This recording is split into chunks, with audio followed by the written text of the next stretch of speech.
বিসমিল্লাহির রহমানির রহিম। আলহামদুলিল্লাহি রাব্বিল আলামিন ওয়াসসালাতু ওয়াসসালামু আলা আশরাফিল আমবিয়া ওয়াল মুরসালিন নবিয়িনা মুহাম্মাদিন ওয়া আলা আলিহি ওয়া সাহবিহি আজমাইন। আম্মা বা'দ।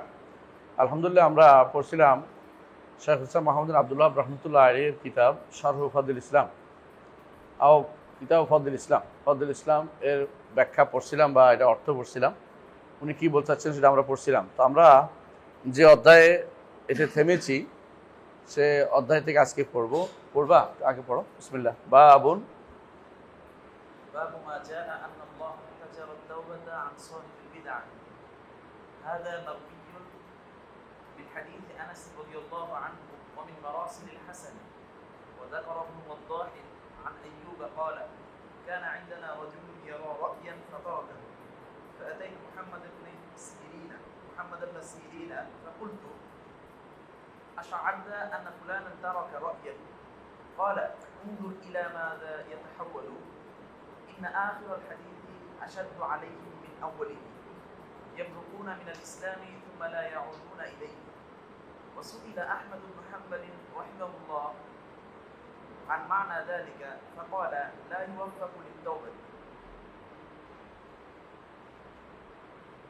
আলহামদুলিল্লাহ, অধ্যায়টা আগে অর্থ বুঝি। বাবু মা জাআ, এটা এই বর্ণনা অধ্যায় যে আন্নাল্লাহ ইহতাজাজা, আল্লাহ তাআলা বাধা দিয়েছেন আত-তাওবাতা, তওবা গ্রহণে বাধা হয়ে যাচ্ছে, আন সাহিবিল বিদআ, বেদাতকারীর থেকে তওবা গ্রহণ করা বাধা হয়ে যাচ্ছে। অর্থাৎ তার বেদাতকারী তওবা পাবে না, বেদাতকারী তওবা পায় না। কেন এটা পরে শুনবো, ইনশাআল্লাহ আমরা আলোচনা করব। এটা হলো অধ্যায়, অর্থাৎ বেদাতকারীরা তওবার তৌফিক পায় না, এটা হলো মূল কথা। আল্লাহ তাআলা বাধা দিচ্ছেন, হাজেজ আল্লাহ তাআলাই করেন, আল্লাহ তাআলা বাধা দেন। হ্যাঁ, আল্লাহ তাআলা কাফের ঈমান থেকে মাহরুম কে করছে? আল্লাহ তার দাসদের ব্যাপারে যা ইচ্ছা তা ক্ষমতা রাখেন। এখন যদি কেউ বলে তিনি আমাকে দিবেন না কেন, এটা কি তোমার সম্পদ নাকি তোমার দিতে বাধ্য? তার সম্পদ, তিনি যাকে ইচ্ছা তাকে দিবেন, তোমার কথা বলার অধিকার নাই। তুমি চাইলে পাইতো, কায়মন বাক্যে চাইলে পাইতো।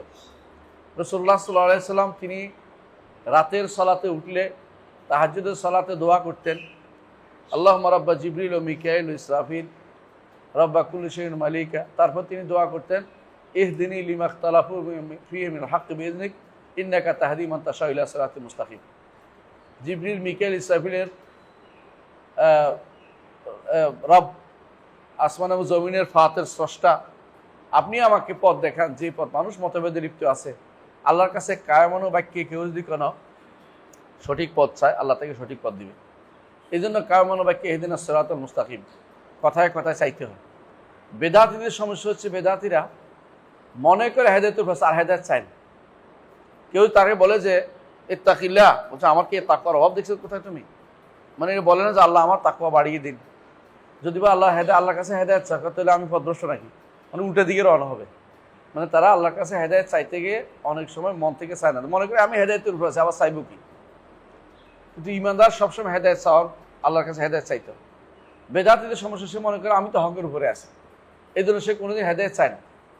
একটা ছাড়লেও আরেকটা ছাড়তে পারে না। বেদাতীদের বড় সমস্যা এটা। বেদাতী কখন হয়? মানুষ যখন হাওয়াকে প্রবৃত্তিকে বেশি স্থান দেয়, অগ্রণী করে, এবং শুবহাতকে অন্তরের ভিতরে জায়গা করে দেয়, তখন তার মধ্যে আর সে মনে করে আমি সব বুঝে গেছি, দিন বুঝে গেছি। অনেকে আছে, যদি আমি সারাদিনও বলি এটা বেদাত, ওইটা বেদাত, এটা বেদাত, ধরেন আমি বলি যে আপনাদেরকে যে মিলাদ পড়া বেদাত, নামাজের পরে মুনাজাত করা বেদাত, অনেকে আছে এটা শুনবো না। কেন শুনবো? আমি কম বুঝি নাকি? কিন্তু আপনি কম বুঝটা কোনোদিন বুঝাইতে পারলেন না কাউকে। আপনার বুঝটা যে শুদ্ধ না, এটা কেমনে বুঝাবো আমরা আপনাকে? এটা বেদাতি যেন না হন, আপনি যেন মালউন না হন, অভিশপ্ত না হন। আপনার সবসময় চিন্তা চেতনা থাকবে আপনি যেন হেদায়েত পেতে পারেন, আল্লাহর কাছে সবসময় হেদায়েতের জন্য আকাঙ্ক্ষা করতে থাকবেন, লালায়িত থাকবেন। আল্লাহর জন্য আপনাকে হেদায়েতের উপর রাখেন, হেদায়েত পান, হেদায়েতের উপর রাখেন। হেদায়েত যেন কোনো ক্রমে ছুটে না যায়, আপনি সারাক্ষণ শুধু চিন্তা করতে থাকবেন যে কোনো ক্রমে যেন হেদায়েত ছুটে না যায়। কারণ একবার হেদায়েত ছুটে গেলে আমার কিছু নাই। কারণ নবী ইচ্ছা করেও কাউকে হেদায়েত দিতে পারে নাই। ইন্নাকা লা তাহদি মান আহবাবতা। আল্লাহ তাআলা বলছেন আপনি যাকে ইচ্ছা তাকে হেদায়েত দিতে পারবেন। হেদায়েত দিবে কে? ওয়ালাকিন্নাল্লাহু ইয়াহদি মান ইয়াশা। যাকে ইচ্ছা আল্লাহ হেদায়েত দিবেন। তো হেদায়েত চাইতে হবে। আপনি আগে থেকে সিদ্ধান্ত নিয়ে থাকেন যে আমি সব বুঝি, সব জানি, আমি যেটা বলছি এটাই ঠিক, বেদাত নাই, বেদাত যারা বলছে ঠিক বলে নাই। তো আপনাকে আপনি পড়ালেখা না করে আপনি তো তাহলে মায়ের পেট থেকে যেভাবে থাকায় ভালো ছিল। পড়ালেখা করে যে আপনি বুঝতেই না পারেন যে হেদায়েত নিবেন কোনটা বা বাতিল কোনটা, হেদায়েত কোনটা, তাহলে আপনার তো আসলে হেদায়েতের পথে থাকার চিন্তা আপনার নাই, আপনি বাতিলের উপর থাকেন। এই জন্য বেদাতীদেরকে আল্লাহ তাআলা হেদায়েতের পথে আনেন না। কেন আনেন না? কারণ সে চায় না। এখন বাধা কেন দেয়? কারণ আল্লাহ তাআলা নির্ধারণ করেছে তার জন্য এটা। আপনি যেন এটার ভিতরে না পড়েন, আল্লাহর কাছে তওবা করেন। আর যদি আপনি তওবা করতে না পারেন, হেদায়েত চাইতে না পারেন, তো বুঝবেন যে আপনার কিসমত খারাপ। আপনাকে আল্লাহ তাআলা ওই যারা পথভ্রষ্ট ওদের মধ্যে লিখে রাখছে। আপনি ওই যে হাতে রাসূলুল্লাহ সাল্লাল্লাহু আলাইহি ওয়াসাল্লাম দুই হাতে দুইটা কিতাব আনছে, বলছে এরা জান্নাতি এরা জাহান্নামী। যে হাতে জান্নাতীদের লিস্টের ভিতরে আপনি পড়েন নাই, জাহান্নামী কিতাবের ভিতরে পড়ে গেছেন। আপনি হেদায়েত চান না কেন আল্লাহর কাছে? রাসূলুল্লাহ সাল্লাল্লাহু আলাইহি ওয়াসাল্লাম বলেছেন হাদিসে কুদসিতে আল্লাহ তাআলা বলেন কুল্লুকুম দাল্লুন ইল্লা মান হাদাইতু ফাস্তাহদুনি আহদিকুম। তোমরা সবাই পথভ্রষ্ট, যাকে আমি হেদায়েত দিয়েছি সে হেদায়েত পাবে। ফাস্তাহদুনি আহদিকুম, আমার কাছে হেদায়েত চাও, আমি তোমাকে হেদায়েত দিব। হেদায়েতের জন্য চেয়ে নিতে হয়। হেদায়েতে চাইলে আল্লাহ তৌফিক দেয়। কেউ যদি হেদায়েত চাইবে না সিদ্ধান্ত নিয়ে থাকে, আমি হেদায়েত নিব না, হেদায়েতের জন্য আমি যতই চেষ্টা করে বলবো, শুনবো না, মানবো না, তাহলে এটার জন্য আমরাও কিছু করতে পারবো না। নবী অনেক চেষ্টা করেছে তার চাচাকে হেদায়েতের পথে নিতে পারে নাই, তাহলে আমরা হাজার চেষ্টা করেও পারবো না। বেদাতি এমন একটা সমস্যা, বেদাত করার বেদাতি এক কথা নয়। বেদাত অনেকে ভুলে করে ফেলছে, এরা কি বেদাতি সাহেবুল বেদা বলা হয় না? তাই অজ্ঞতার কারণে করছে, জ্ঞান আসে ছেড়ে দেয়, মানে হকের প্রতি তার প্রচন্ড টান থাকে। এই লোকেরা ভুল করলে ভুল কি করে? ছেড়ে দেয়। যখন জানে যে ভুল হয়ে গেছে তওবা ইস্তেগফার করে ছেড়ে দেয়। আবার আরেক গোষ্ঠী আছে চিন্তা করে যে আমি হকের উপরে আছি, আমি হকের উপরে যতই পড়া, এমনকি মোদী ইউনিভার্সিটি পড়ে আসে দেখি বাতিলের উপর আছে, বাতিল নিয়ে টানাটানি করতেছে। মোদী ইউনিভার্সিটি পড়ে বাতিলের পক্ষে ওকালতি করতেছে। এরকম হাজার হাজার মানে সাথে বিভিন্ন দেশ, বিশ্বের বিভিন্ন দেশে আছে। বাংলাদেশেও কমপক্ষে 500 মানুষ আছে এরকম যারা মোদী ইউনিভার্সিটি পড়ে এসে বাতিলের পক্ষে ওকালতি করতেছে। বাতিল নিয়ে অন্ধকারে ঘুরে বেড়াচ্ছে, বাতিলটা নিয়ে তারা থাকতে চায়, হক নিতে চায় না। এদেরকে তো হক পাবে না। কেন পাবে না? কারণ তারা আল্লাহ তাআলাই সিদ্ধান্ত নিয়ে রাখছেন তাদেরকে আল্লাহ তাআলা হেদায়েত তওবার তৌফিক দিবেন না, ফিরে আসার তৌফিক দিবেন না। তো কখনো কখনো যে পাওয়া যায় 200 জন ফিরে আসে, কারণ ওই যেটার কারণে সে চাইছিল আল্লাহর কাছে হকটা যদি আল্লাহ আমাকে দেখান, তাহলে কিন্তু আল্লাহ তার জন্য হকটা দেখায়। কিন্তু সেই তো মনে করে আমি হকের উপরে আছি, তাকে আল্লাহ তাআলা হক দেখান না। এই জন্য অনেকেই আছে যে হক চিনতে চায় না। ইসলাম যে হক, ইসলাম যে যথেষ্ট, এটা নিয়ে যথেষ্ট মনে করতে চায় না। তার কাছে অন্য যেগুলি বাতিল আছে এগুলি ইসলামের সাথে খাপ খাওয়ানো কেমনে যায়, কেমনে একসাথ করা যায়, কেমনে সবগুলিকে মিলিয়ে একটা করা যায়, এই চিন্তায় সে সবসময় বিমূঢ় থাকে। এরা কোনোদিন হক পথে আসতে পারবে না। একখান দিয়ে চাইলে আরেক দিকে যাবে, যদি এইদিকে চাইলে ওইদিকে যাবে, ওইদিকে চাইলে ওইদিকে যাবে, কিন্তু সবসময় তারা হকের দিকে আর ফিরে আসতে পারবে না। কারণ ভয়াবহ একটা হাদিস আছে যেখানে তিনি উল্লেখ করেছে, হাদিসটা একটু আগে আমরা শুনেছি। হাদিসটা এই যে বক্তব্যটা, হাদা মারউইয়ুন মিন হাদিস আনাস রাদিয়াল্লাহু আনহু ওয়া মিন মারাসিল হাসান। হাদিসটা কি? হাদিসটা হচ্ছে ইন্নাল্লাহা ইহতাজাজা তাওবাতা আন সাহিবিল বিদআহ। আল্লাহ তাআলা, এটা একটা হাদিসের অংশ, আল্লাহ তাআলা বেদাতকারীদের থেকে সাহাবুল বেদা, মানে যে বেদাতের মধ্যে ডাকে, বেদা দিয়ে আহ্বান করে, যে আল্লাহর কাছে হেদায়েত চায় না, মনে করে আমারটা হেদায়েত আছে, মানুষ এদিকে নিয়ে আর হুজুর করে একবার বলে টলে, তার জন্য আল্লাহ বেদাত তওবা রাখেন নাই, বাধা দিয়ে রাখছেন। এটা একটা হাদিস। এই হাদিসটা ইমাম তবরানি বর্ণনা করেছেন। হাদিসটার সনদ সহিহ। শাইখ আলবানী রাহমাতুল্লাহ আলাইহি হাদিসটাকে সিলসিলা সহিহা এনেছেন। আনাস রাদিয়াল্লাহু আনহু থেকে হাদিসটা বর্ণিত হয়েছে সহিহ। অন্যান্য অনেকগুলি বর্ণনা আসছে, সেগুলি দুর্বল, কিন্তু আনাস রাদিয়াল্লাহু আনহু থেকে যেটা আসছে এটা সহিহ হাদিস। এবং এইটা মারাসিল বিভিন্ন মুরসালে আসছে।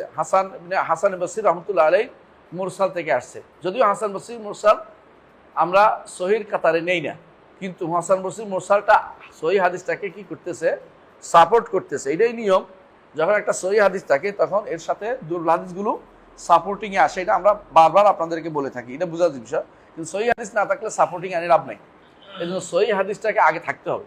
যেহেতু আনাস ইবনে মালিক রাদিয়াল্লাহু আনহু বর্ণিত হাদিসটি সহিহ সনদে রাসূলুল্লাহ সাল্লাল্লাহু আলাইহি ওয়াসাল্লাম সাব্যস্ত হয়েছে এবং আলেমরা এটা সহিহ বলেছেন আলেমরা, সেহেতু বোঝা গেল যে যেটা হাসান বসরি রহমতুল্লাহ থেকে যে মুরসাল হিসেবে আসলো, এটা ওইটাকে কি করবে, আরও শক্তিশালী করবে। সুতরাং বেদাতি যে সাহাবুল বেদাতি বলে ওকে যে সাহাবুল বেদা সবসময় করে ফেলায়, যে ভুল করেছে না জেনে করেছে তাকে বেদাতি বলা হয় না। কথা বুঝে আসছে? তো যে ব্যক্তি বেদাতি আহ্বানকারী ওই ব্যক্তি কিন্তু তওবা আর পায় না, তওবার তৌফিক তার হয় না, তওবার পথে বাধা হয়ে যায়। কেন বাধা হয়ে যায়? কারণ সে তওবা চায় না, সে ফিরে আসতে চায় না। সে আল্লাহর কাছে যদি কায়মনবীকে হেদায়েত চাইতো তাহলে আল্লাহ তাআলা হেদায়েত দিত। সে মনে করে সে হকের উপর আছে, সব মানুষ বাতিলের উপর আছে, এখন সবাই যেন তার দিকে ফিরে আসে। আপনারা দেখবেন যারা এই মিলাদ কিয়ামের দিকে আহ্বান করে, যারা এই বিভিন্ন বেদাত আমরা বলি বেদাত দিকে আহ্বান করছে, বেদাত তো অভাব নাই, এবং এই যে এই বেদাত দিকে আহ্বান করে তারা কোনোদিন চিন্তা করবে না যে এগুলিকে আসলে একটু চিন্তা করে দেখি, দলিল দিয়ে মিলিয়ে দেখি শুদ্ধ কিনা, পড়ে দেখি, আলেমদের বই পড়ে দেখি, যারা আলেম বলে তাদের বই পড়ে দেখি। না, তারা ওই এলাকাভিত্তিক অঞ্চলভিত্তিক কোনো আলেমের বই পড়েছে, অথবা কোনো ব্যক্তি দিন সম্পর্কে অজ্ঞ কারণ বই লিখে ফেলছে এর উপরে, সেটার উপর খুশি হয়ে গেছে। কিন্তু এই বইটা যে আগাগোড়া পুরোটাই ভুল, বইটার মধ্যে যে দলিল ভিত্তিক কথা না, দলিলগুলি যে দলিল দিচ্ছে দলিলের সাথে কোনো রকমই খাপ খায় না, এটা তার মাথায় নাই, অথবা চিন্তাও করে না যে এটা মূল্যটা করতে হবে। সে মনে করে আমি এটাকে আরো শক্তিশালী করব, এর পক্ষে কিছু পাওয়া যায় কিনা দেখি। হ্যাঁ, অনেক সময় মরা বক টক নিয়ে এসে এটাকে সহজ করতে চেষ্টা করে, আরো শক্তিশালী করতে চেষ্টা করে।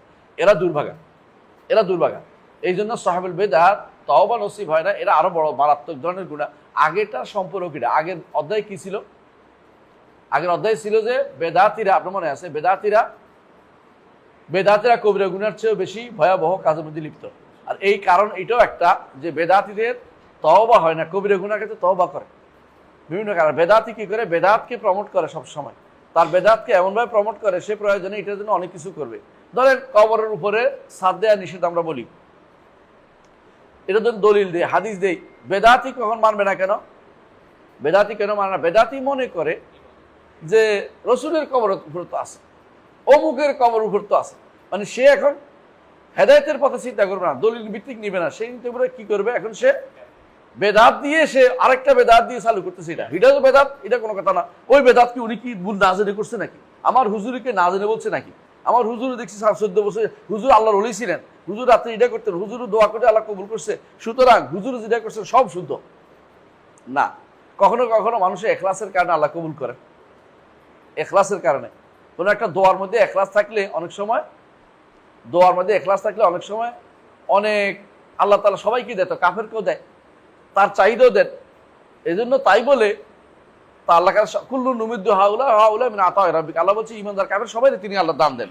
তো চাইলে কেউ কিছু আল্লাহ দিলেই যে আল্লাহ তার উপর সন্তুষ্ট, এটা বোঝার কোনো কারণ নাই, এটা বুঝতে হবে। অনেক সময় আল্লাহ তাআলা সন্তুষ্ট হয়েই দেন, কিন্তু তিনি যে বেদাত করেছেন এর জন্য আলাদা গুনার ব্যবস্থাপনা তিনি করবেন, এটা গুনাহ আলাদা। তো গুনাহগারের দোয়া কবুল করেন, নেককারের দোয়া আল্লাহ কবুল করেন অনেক সময়। তো নেককার গুনাহগার সবাই দোয়া লাগে, আবার সবাই ইমানদারের দোয়া অনেক সময় কবুল করেন না। যেমন নূহ আলাইহিস সালামের দোয়া কবুল করেন নাই, ইব্রাহিম আলাইহিস সালামের দোয়া কবুল করেন নাই, রাসূলুল্লাহ সাল্লাল্লাহু আলাইহি ওয়াসাল্লামের একটা দোয়া আল্লাহ কবুল করেন নাই। হাদিসে আসছে, স্পষ্ট নসে আসছে যে আমার উম্মতের মধ্যে হানাহানি মারামারি যেন না হয়। আল্লাহ বলছেন না, এটা দোয়া কবুল করা হলো না, কারণ দোয়া কবুল করেন নাই তিনি। তাহলে আপনি দোয়া কবুলের সাথে বা হুজুরে ওইটা হওয়ার সাথে, হুজুরে নামাজ পড়ছে, পানিতে দুনিয়া ভেসে গেছে, ইস্তিসকা নামাজ পড়ছে, এটা দিয়ে দোয়া করে, এটা দিয়ে আপনি কিছু বুঝাতে পারবেন না। কারণ ওই সময়ে তার ইখলাসের জন্য আল্লাহ তাআলা সেই সময় সে পুরস্কৃত করেছেন তাকে, কিন্তু বেদাতের জন্য তার জন্য ধরপাকড় রয়ে গেছে। এই জন্য বেদাতি অনেক সময় বিভ্রান্ত। এই জন্য অনেক সাধারণ মানুষ যে বেদাতির এইটা তো হয়েছে, ওই যে একটু হয়েছে, সুতরাং হুজুর একেবারে কামেল মানুষ, মোকাম্মল মানুষ, হুজুরের সাথে আর কোনো তুলনা চলে না, একেবারে এই হুজুরের দুনিয়া যত রকমের গুণ দিতে পারে সব দিয়ে ভরাই ফেলছে। এই জন্য বেদাতিদের তওবা কবুল হওয়া কঠিন, কারণ বেদাতি মন থেকে তওবা, মন থেকে তা থেকে হকের দিকে প্রত্যাবর্তন করতে চায় না। সে কি চায়?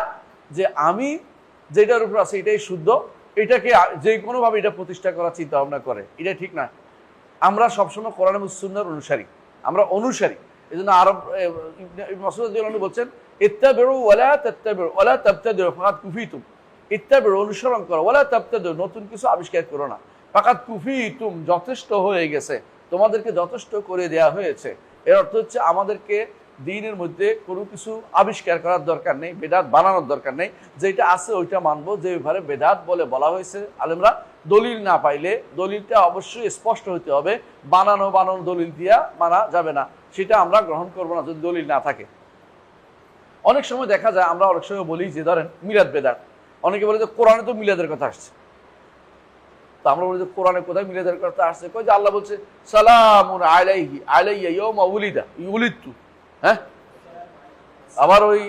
আবার সালামুন আলাইহি ইয়াউমা উলিদা ওয়া ইয়াউমা ইয়ামুতু ওয়া ইয়াউমা ইউবাসু হাইয়া। এই যে সালামুন ইয়াউমা উলিদা, মৃত্যুর দিনে সালাম দিছে, ও জন্মের দিনে সালাম দিছে। তো জন্মের আমরা তো এটাই করি, জন্মের দিনে রাসূলুল্লাহ সালাম দিছে। তো কি হয়েছে এখন? ব্যক্তির জন্য মিলাদ পাঠ করতেছি। এইটা সালাকি যদি কোনো আপনি করেন কেমন হবে বলেন তো? কিন্তু আপনি বানাচ্ছেন। এটা গুরুত্বপূর্ণ হইতো সাহাবায়ে কেরাম বুঝতেন না, এটা গুরুত্বপূর্ণ হইলে তাবেঈরা বুঝতেন না, এটা এই আপনার বুঝটা যদি শুদ্ধ হইতো ইমামরা বুঝতেন না, আপনার বুঝটা শুদ্ধ হইলে কি মুফাসসিরিনরা বুঝতেন না, মুহাদ্দিসিনরা বুঝতেন না। আপনি হঠাৎ করে নতুন বুঝ নিয়ে কোরআনের ভিতরে ঢুকছেন, কারণটা কি? কারণ হচ্ছে আপনি মনে করছেন আমি শুধুমাত্র হেদায়েত পাইছি, হেদায়েতের বুদ্ধি পাইছি, নতুন বুদ্ধি, আর কেউ এই বুঝ পায় নাই, সুতরাং তাফসীর নতুন করে আমি লিখবো, নতুন করে বানাবো। এই হেদায়েত, এই জন্য যারা বেদাতি তারা হেদায়েতের পক্ষে কি হয় না, তাদের হেদায়েত তো নসিব হয় না, কারণ তারা হেদায়েত চায় না। তারা মনে করে আমি সব ঠিক আছি, দরকার হলে মোনাজারা করব, কিন্তু দরকার হলে আমি কোনোদিন হারবো না। এই জন্য কোনো মোনাজারায় কেউ কোনোদিন হারে না, সবাই জিতে। আমি দেখবেন মোনাজারার মধ্যে সবাই জিতে। বেদাতি বলে তো সে জিতে গেছে, আমরা জিতছি এ বলে আমরা তো জিতছি। এখন কে যে জিতলো এটা বোঝা মুশকিল, কারণ কেউ হারতে চায় না। যদি হেদায়েত চাইতো, হারলে বলতো হ্যাঁ আমার ভুল ছিল, এটা আমি ভুল ছিল। যে ব্যক্তি ভুল স্বীকার করতে পারে, বুঝে তার হেদায়েতের মধ্যে কি আছে, আল্লাহ তাআলা তাকে হেদায়েতের পথ দেখিয়েছে। কারণ সব মানুষ কিন্তু কামেল না। একজন মানুষ যদি কোনো সারাদিন কথা বলে, দাঁড়াত দেয়, আলোচনা করে, তার কোথাও ভুল হইতে পারে। সে যদি বলে যে আমার কোনো ভুল নাই, আমি হাতের মধ্যে তাল গাছ উঠতে পারে, তারপরে আমার ভুল হইতে পারে না, বুঝতে হবে তার মধ্যে কিছু বেদাতের চিহ্ন রয়ে গেছে। কারণ সে সব কিছু শুদ্ধ করছে, তা কিন্তু শুদ্ধ না, তার ভুল হইতেই পারে। কিন্তু এইটা হচ্ছে বাড়াবাড়ি করা, যেটা নিজের উপর অতি মাত্রা নিজেকে কি করা, সত্য দাবি করা, এটা খুব খারাপ জিনিস। এই জন্য যেটা আমরা বলছি যে একটা অধ্যায় এটা আলোচনা করবেন তিনি, যেখানে তিনি বলতে চাচ্ছেন যে বেদাতীদের থেকে আল্লাহ তাআলা তওবা কি করেছেন, হ্যাঁ, পর্দাবৃত করেছেন, তওবা সে পাবে না। এবং এটা একটা হাদিস হিসেবেও শুদ্ধ, যেটা আনাস ইবনে মালিক রাদিয়াল্লাহু থেকে বর্ণিত হয়েছে, আর যেটা হাসান বসরি থেকে, এরপর অনেকগুলো মারাসিল মুরসালের মধ্যে উল্লেখ আছে এই হাদিসটি। তো এরপরে তিনি এই হাদিসের সাথে সংযুক্ত করে দলিল হিসাবে একটা আসার আনছেন। আসারটা আনছেন ইবনে ওয়াদ্দাহ আল কুরতুবী রাহমাতুল্লাহ আলাইহি। ইবনে ওয়াদ্দাহ আল কুরতুবীর মধ্যে বইটা হচ্ছে আল বিদআউ ওয়া মা ফিহা, বোধহয় এরকম, বাবু মা জা ফিল বিদআ ওয়া মা ফিহা, বোধহয় এরকম, অর্থাৎ বাবু মা জা মিনাল বিদআ, বোধহয় এরকম একটা বই নাম। বইটা ভালো, চমৎকার বই। ইবনে ওয়াদ্দাহ আল কুরতুবী আকীদার দিক থেকে অত্যন্ত শক্ত মানুষ ছিলেন, বেদাত থেকে তিনি মানুষকে সাবধান করতেন। এই বইটা ছাপা হয়েছে বদর আল বদরের তাহকিকে ছাপা হয়েছে, খুব চমৎকার তাহকিক ছাপা হয়েছে, আলহামদুলিল্লাহ। বইটা আপনারা পড়তে পারেন, ওখানে এই কথাটা আছে। তিনি কি বলতেছেন, আইয়ুবা, এই আইয়ুবকে আইয়ুবা সাখতিয়ানি, তিনি বলতেছেন, কারণ তাতে বর্ণনা তিনি বলছেন কানা রাজুলুন ইয়ারা রা'য়ান, একজন মানুষ কোনো একটা মত নিত। এই মতটা কি? অর্থাৎ খারেজিদের মত, অথবা শিয়াদের মত, অথবা জাবারিদের মত, অথবা কাদারিদের মত, অথবা কুল্লাবিদের মত, অথবা জাহমিয়াদের মত, এই জাতীয় মতগুলি গ্রহণ করত। ওই সময় আশারি মাতুরিদি আসে না, এই জন্য বলতেছি না। ওই সময় কোনো একটা মত নিত তারা।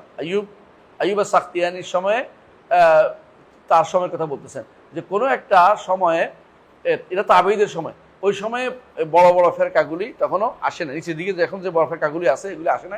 তবে সেই সময় কিন্তু অলরেডি খারেজিরা এসে গেছিল, সেই সময় অলরেডি শিয়াবাদও চলে আসছিল, সেই সময় অলরেডি জাবারিয়া কাদারিয়ারা চলে আসছিল। এদের এই ফিতনার সময়ে একজন মানুষ, তিনি বলছেন যে একজন মানুষ, কে বলছে, আইয়ুব সাখতিয়ানি বলতেছেন, একজন মানুষ একটা মত সবসময় গ্রহণ করত, অর্থাৎ কাদারি বা জাবারি বা খারেজি মত বা শিয়া মত গ্রহণ করত। ফারাজা আনহু, লোকটি এর থেকে ফিরে আসছে। কে? যে লোকটা এই ভুল পথে ছিল। আতাইতু মুহাম্মাদান, আমি তখন মুহাম্মদ ইবনে সিরিন, মুহাম্মদ যদি এইভাবে মাঝখানে আসে মুহাম্মদ ইবনে সিরিনকে বোঝায়, আর বিশেষ করে যদি কোনো বোঝা যাচ্ছে, কারণ আইয়ুব সাখতিয়ানি ওনার ছাত্র। আইয়ুব সাখতিয়ানি ওনার কাছে বললেন যে ফারিহাম বিযালিকা, আখবিরু, আমি তার কাছে আসছি জানাবো যে খুশি হয়েছি আলহামদুলিল্লাহ লোকটা ফিরে আসছে। আমরা অনেক সময় দেখি একজন মানুষ কবর পূজা ছাড়লে, একজন মানুষ পীর পূজা ছাড়লে বা আজে বাজে আকিদা ছাড়লে আমাদের অন্তর খুশি হয়ে যায়। তো তিনিও খুশি হয়েছেন। খুশি হয়ে তিনি কি করছেন? খুশি হয়ে তিনি বলছেন যে আমি মুহাম্মদ ইবনে সিরিনের কাছে আসছি। মুহাম্মদ ইবনে সিরিন কে? তাবেঈ। এমন কেমন তাবেঈ? তিনি তার মা তাকে রেখে যাইতেন বাইরে কাজ করতে, কারণ তিনি এক দাসের ছেলে ছিলেন এবং তার মা একজন দাসী ছিলেন। তো উম্মে সালেমা রাদিয়াল্লাহু আনহার কাছে তিনি তাকে রেখে চলে যেতেন। আর উম্মে সালেমা রাদিয়াল্লাহু আনহু তাকে দুধ পান করাতেন। মানে কান্নাকাটি করলে আর কি করে বাচ্চারা দুধ খাওয়াতেন। তো এই জন্য আল্লাহ তাআলা তাকে বড় ধরনের ইলম দিয়েছেন এবং তিনি বলা হয় রাইসুল মুআব্বিরিন, এবং তিনি তাবির করতেন। এই ইলমটা বিশেষ বড় ইলম, সাধারণ ইলম না, মানে স্বপ্নের তাবির করা বিশাল ব্যাপার। তবে বর্তমানে ওনার নামে যে বইটা প্রচলিত আছে এটা ওনার থেকে বিশুদ্ধভাবে প্রমাণিত না, এটা মনে রাখতে হইব। কারণ অনেকগুলো আসছে, অন্যান্য বর্ণনা আসছে তাবিরগুলো ঠিক আছে, কিন্তু এইটা এই বিশুদ্ধভাবে বর্ণিত হয় নাই তার থেকে। কিন্তু এগুলো অনেকে এটা নিয়ে খুব যে ইবনে সিরিনের ব্যাখ্যা, অনেকে এটা নিয়ে গল্প করতেছে। আপনার জানার দরকার যে এই বইটা যারা লিখেছে পরবর্তী তার থেকে এটা বর্ণিত হয় না, অর্থাৎ ইবনে সিরিন লেখে নাই বা তার ছাত্ররাও লেখে নাই, পরবর্তীরা এসে বিভিন্ন খান থেকে জমা করছে। যেমনিভাবে অনেকেই জানেন যে অনেকে বলে যে ইবনে আব্বাসের তাফসির, ইবনে আব্বাসের তাফসির তানবীরুল মিকবাস, এই গ্রন্থ ইবনে আব্বাস থেকে সাব্যস্ত নাই। এটা কে লিখছে? 8ম শতাব্দীতে লিখছে কে? ফাইরুজাবাদী সাহেবুল কামুস। তিনি কি করছে? বিভিন্ন খান থেকে যা পাইছে তা জমা করে রাখছে। আবার অনেক তিনি সহি বর্ণনাও আনে নাই। তিনি তো আকিদা নষ্ট ছিল, ওনার আকিদা ছিল ওনার আশারি আকিদা, এই জন্য যেখানে দেখছে সহিটা এটা আনে নাই, যে দুর্বল, যদিও তার মতের মতো সেটা নিয়ে আসছে। এই জন্য আপনার মনে করেন না যে তানবীরুল মিকবাস বা তাফসির ইবনে আব্বাস শুদ্ধ, অনেকে এটা অনুবাদ করে ফেলছে, ইসলামিক ফাউন্ডেশন অনুবাদ করে তো সবাই দিচ্ছে। কিন্তু এখন যদি আমি বলি যে এটা শুদ্ধ না, বলতে কোনটা তাহলে শুদ্ধ? আপনার কাছে সবই অশুদ্ধ। যেটা শুদ্ধ না এটা কেমনে তারে বুঝাই? একজন আলেম বলছিল কিভাবে তোমাকে বুঝাই যে এটা শুদ্ধ, কিভাবে তোমাকে আমি বুঝাই?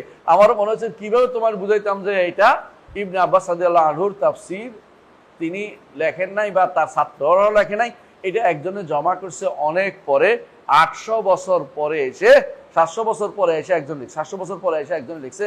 এটা তার বিশুদ্ধ তাফসিরের সংকলন না। তো বিশুদ্ধ তাফসির সংকলন কোথায় পাবেন? ইবনে আব্বাস থেকে বুখারীতে আছে, যেটা, কারণ বুখারী যে সমস্ত তাফসির আনছে বেশিরভাগ তাফসির হচ্ছে মুজাহিদ হচ্ছে কার ছাত্র? ইবনে আব্বাসের ছাত্র, বুঝছেন তো? এগুলি যতক্ষণ পর্যন্ত কেউ জমা না করতে পারে ততক্ষণ তো সুন্দর হবে না। আলহামদুলিল্লাহ এখন অনেকগুলো তাফসির হচ্ছে যেগুলি ইবনে আব্বাসের তাফসির বর্ণিত, ইবনে আব্বাসের রেওয়ায়াত তাফসিরি আন আজ থেকে বর্ণিত, অনেকেই তার উপরে বই লিখছে, অনেকখানে পাবেন আপনারা। বিশেষ করে একটা বই আছে আমাদের শেখের হেকমত বশির ইয়াসিন রাহিমাহুল্লাহ, মনে হয় মারা গেছেন মনে হয়, ওনার হেকমত বশির ইয়াসিন একটা বই আছে আস-সাহিহুল মাসবুর মিন আত-তাফসির বিল মা'থুর, আস-সাহিহুল মাসবুর মিন আত-তাফসির বিল মা'থুর, 4 খণ্ডে। এটা ভালো, এটার মধ্যে তিনি এগুলো জমা করেছেন এবং শুদ্ধ অশুদ্ধ বর্ণনা করে দিয়েছেন। এটা একটা অনেক গুরুত্বপূর্ণ একটা গ্রন্থ। তাবারিতে পাবেন, ইবনে কাসিরে পাবেন। মানে যারা বিশুদ্ধর প্রতি মহব্বত আছে তারা শুধুমাত্র এগুলি জমা করে। আপনি যেগুলো যারা হাব বজব দুনিয়া যা আছে তা জমা করে তাদের গ্রন্থ থেকে নিয়ে ইবনে আব্বাসের নাম দিয়ে চালিয়ে দেওয়া খুবই দুঃখজনক। অনেকে সেটা করে থাকে এবং অনেকে যখন এটা নিয়ে বিতর্ক করতে আসে ইবনে আব্বাস বলছে, তখন আমাদের দুঃখ করা ছাড়া আর কিছু থাকে না। আরবরা বলে শারুল বালিয়াতে মাইয়ুন হয়, বুঝছো কিনা? সবচেয়ে বড় বিপদের বিষয় হলো যা শুনলে তোমার হাসি আসে। মানে তারা কেমনে বুঝাইবা যে তুমি তো এখন পর্যন্ত ইলমের দর্শে আসো নাই, তুমি যে ইবনে আব্বাসের কথা দিয়ে দলিল দিচ্ছ, তুমি তো জানোই না যে এই কিতাবটাই তো ওনার না। তুমি যে দলিল দিতে আসো এটা দিয়ে, এইটা কিতাবটা যে ওনার না, এটা তোমার আমি কেমনে বুঝাবো? মানে তুমি যে এটা দলিল দিতে আসছো, বুঝো নাই? একজন ধরো তোমার কাছে নিয়ে আসলো যে জালালাইন শরীফে এটা আছে, একজনে আমি পাইছি বলতেছে যে রাসূলুল্লাহ সাল্লাল্লাহু আলাইহি ওয়াসাল্লাম মুহাম্মদ সাল্লাল্লাহু আলাইহি ওয়াসাল্লাম নাম আসলে সঙ্গে সঙ্গে কিতাবে আঙ্গুল দিয়া চোখের মধ্যে টিপি করতে হইব, বুঝছেন তো? বুড়ি আঙ্গুল দিয়া চুমু দিয়া চোখে লাগাইতে হইব। তো আমি বলি এটা কোথায় পাইছো তুমি? কাজে কেন আপনি তো পড়েন নাই? জালালাইন হাসিয়া কামালাইনের মধ্যে আছে। তো আমি বললাম জালালাইন হাসিয়া কামালাইন দলিল কেমনে রে? কেন দলিল না? আলেমরা বলে নাই? আলেমরা তো বলছে, কিন্তু এটা কি কোনো হাদিস নাকি? হাদিসের দরকার কি? আমল করছে আবু বকর রাদিয়াল্লাহু আনহু, আমল বর্ণিত হয়েছে, আর আপনি বলে হাদিস নিতেছেন। তাহলে কেমনে বুঝাইতাম যে আপনি যে বইয়ের পিছনে দৌড়াচ্ছেন এটা কি মরীচিকা? মরীচিকা এটা এলবি কোনো বই না। যদি যদি আমল করতে হয় অবশ্যই রাসূলুল্লাহ সাল্লাল্লাহু আলাইহি ওয়াসাল্লামের সাহাবীদের দেখে দেখে আমল করতে হবে। তারা আমলের জন্য আপনার নমুনা। কোন আমল করলে জান্নাতে যেতে হবে এটা নমুনা কারা? সাহাবায়ে কেরাম। আপনি নিজের পক্ষ থেকে কোনো কিছু আইনে যদি কোনো মনে করেন যে এটা সালে দিয়ে জান্নাতে যাওয়ার জন্য পথ আবিষ্কার করবেন, তাহলে কিয়ামত পর্যন্ত আপনি জান্নাতের পথ দেখবেন না। কারণ ইমাম মালিক রাহমাতুল্লাহ আলাইহি বলে দিয়েছেন, কি বলছিলেন? যা সাহাবীদের যুগে দিন হয় নাই কিয়ামত পর্যন্ত আর কোনো দিন হবে না। মা লাম ইয়াকুন দীনান ফি জামানিস সাহাবা লাম ইয়াকুন দীন ইলা ইয়াউমিল কিয়ামা। যেটা সাহাবীদের যুগে দিন হয় না কিয়ামতের দিন হবে না। এজন্য আপনি যদি কোনো মনে করেন এটা করে ওইটা করে ওইটা করে ওইটা করে যে আমি আল্লাহর নৈকট্য অর্জন করতেছি, ভালো কাজ করতেছি, আপনি শুধু বিরোধিতা করেন কেন? তো আমি বলবো যে এটা দিন ছিল না, আপনার কেমনে বুঝে? এটা দিন না। আপনি দিন বানাচ্ছেন কেন? এটা দিনের কোনো কিছু না। আপনি বলতে পারেন যে এটা মাসলাহাত দেখছি, আমার ভালো লাগতেছে, এটা করলে অনেক উপকার আছে, আপনি উপকার বের করেন আলাদা কথা, কিন্তু দিন বানাই ফেলেন না এটারে। কিন্তু আপনি তো এটারই দিন বানাই ফেলছেন। এটা না হলে আপনার মনে করছে অন্যরা কিছুই করে নাই, আমি যা করছি এটাই ঠিক। বুঝলেন কথাটা? কেউ কেউ আছে একদিনে ঈদ করবে, সারা বিশ্বে একদিনে ঈদ করার জন্য সে জান প্রাণ। ফজর নামাজ জামাতে পড়ছে কিনা কোনো খবর নাই, ফজর নামাজ পড়ছে কিনা এটার খবর নাই। একদিনে ঈদ করতে পারলে সব কাল্লা ফতে। মানুষদের ঐক্য করে ফেলছে একদিনে, মানে মনে হয় বিশাল কাম করে ফেলছে। সারাদিন চিন্তা চেতনা ঘুরতে থাকে কেমনে একদিনে ঈদ করবে। আবার কিছু মানুষ আছে সুবহানাল্লাহ, দেখবেন যে পৃথিবী গোল না লম্বা, এই নিয়ে তার চিন্তা চেতনা শেষ নাই। হঠাৎ করে এটা লেখে ফেসবুকে সারাদিন অন্য কিছু ফাঁকে এটা ঢুকাই দিচ্ছে। কি জন্য? যাতে করে পৃথিবী গোল না লম্বা এই নিয়ে আকীদা ঠিক করে। এটাকে আকীদা জিনিস, আকীদা জিনিস কেডা বানাইছে? হ্যাঁ, পৃথিবী গোল না লম্বা না জানলে আমাদের কোনো সমস্যা হবে না। সমস্যা হবে? কিচ্ছু হবে না। যারা এটা না জেনে চলে গেছে, সাহাবায়ে কেরাম গোল না লম্বা এটা কোথাও কিছু বলেন নাই, ওনাদের ইমানের কোনো সমস্যা হয়েছে না? ইমাম সাহাবায়ে কেরাম তাবেঈদের আইম্মাদের কোনো সমস্যা হয় নাই। তাহলে আপনি হঠাৎ করে গোল লম্বা নিয়ে টেনশনে পড়েছেন কেন? কেউ বলছে গোল, কেউ বলছে লম্বা, টানাটানি করতেছে। এরপরে তার কথা হলো যারা গোল বলছে তারা কি ইমানদারে না? নাউযুবিল্লাহ। মানে এমন কোন দিকে চলে গেছে এখন? মানে তার বক্তব্য ওইটা, মানে এমন জিনিস দিয়ে তাফে, যে জিনিস দিনের অংশ না এটা দিনের অংশ বানাই ফেলতেছে বেদাতিরা। বেদাতির কামে হলো সবসময় যে জিনিস একেবারে হামেশের জিনিস, যে জিনিস ইমানিয়াতের জিনিস না, এটা ইমানিয়াতের জিনিস বানাই ফেলবে। বুঝেন কিনা? হ্যাঁ, ইমানের জিনিস বুঝেন তো? ইমামাত, আমাদের ইমানের রকম কয়টা? 6টা। আমাদের ইমামের রকম 6টা। শিয়াদের ইমানের রকম কয়টা জানেন? শিয়াদের ইমামের রকম হলো মুতাজিলাদের মতো। মুতাজিলাদের ইমানের রকম কয়টা? তোর কইছে। মুতাজিলাদের ইমানের রকম কয়টা? একটা হচ্ছে তাওহীদ। ওই তাওহীদ হচ্ছে সিফাত অস্বীকার করা। সিফাত যে ব্যক্তি মানবে সে ব্যক্তি মুশরিক এদের নিকট, উল্টো আর কি। দ্বিতীয় হচ্ছে আদল, ইনসাফ। বুঝছেন কিনা? ইনসাফ হচ্ছে আল্লাহ তাকদীর নির্ধারণ করেন নাই, নির্ধারণ করলে ইনসাফ হতে পারে না। আল্লাহ কাউকে হেদায়েতে লেখে পথভ্রষ্টতা লেখে নাই। বুঝছেন তো? বরং নিজের আমল করে ব্যক্তি নিজে আমল করবে বলে আল্লাহ লিখছে, এই জন্য আল্লাহ নিজের থেকে লেখেন নাই, কারণ পথভ্রষ্টতা লেখে নাই। আদল মুতাজিলাদের কথা এটা মূলত। বুঝছেন তো? 2 নম্বর নীতি এটা। 3 নম্বর নীতি হচ্ছে হ্যাঁ আল মানজিলাতু বাইনাল মানজিলাতাইন। কবিরা গুনাহকারী দুই অবস্থার মাঝখানে, ইমানদারও না কাফেরও না, ইমানদারও না কাফেরও না। বুঝছেন তো? মানে কি মাঝখানে আটকে রয়েছে, ইমানদারও না কাফেরও না। তো কি আখিরাতে কি? আখিরাত চিরস্থায়ী জাহান্নাম, চিরস্থায়ী জাহান্নাম কবিরা গুনাহগার। হ্যাঁ, আরেকটা কি? এটা 2টা গেল তাই না? 3টা গেল? 3টা গেল, আরেকটা গেছে। হ্যাঁ, একটা কি? হ্যাঁ, পরকাল। না ওইটা নেই, তুমি টেনশন করিও না। আরেকটা আছে হচ্ছে, একটা গেল আদল গেল তাই না? আদল, তাওহীদ, আদল, ইনসাফ, 4টে হয়েছে না? আরেকটা রয়েছে, এটা হলো আমরুল বিল মারুফ নাহি আনিল মুনকার। সৎ কাজের আদেশ, অসৎ কাজ থেকে নিষেধ। সৎ কাজ কোনটা? আমাদের মতের বিরুদ্ধে গেলে অসৎ কাজ, অর্থাৎ বুঝছেন কিনা? মুতাজিলা আকীদার বিরুদ্ধে গেলে অসৎ কাজ। এই জন্য ইমাম আহমদ ইবনে হাম্বল তাদের আকীদার বিরুদ্ধে ছিলেন, এই জন্য তারা পিটাইছে ধরে। যারাই ইমামরা তাদের আকীদা কি? কোরআন হচ্ছে সৃষ্ট, বুঝো তো, কোরআন আল্লাহর সৃষ্টি। তো এই জন্য আহমদ ইবনে হাম্বল বিরোধিতা করছে, এই জন্য তারা আমর নাহি আনিল মুনকারের কারণে পিটাইছে, বুঝছো তো, যে মুনকার বন্ধ করতে হবে, তাদের মতের বিরুদ্ধে গেলে পিটাইতে হবে। এই যে ওদের নীতি, এর সাথে এইটা কিন্তু পুরোটাই শিয়াদের মধ্যে আছে। এর সাথে শিয়ার আরেকটা নীতি যোগ করছে, ইমানের রকম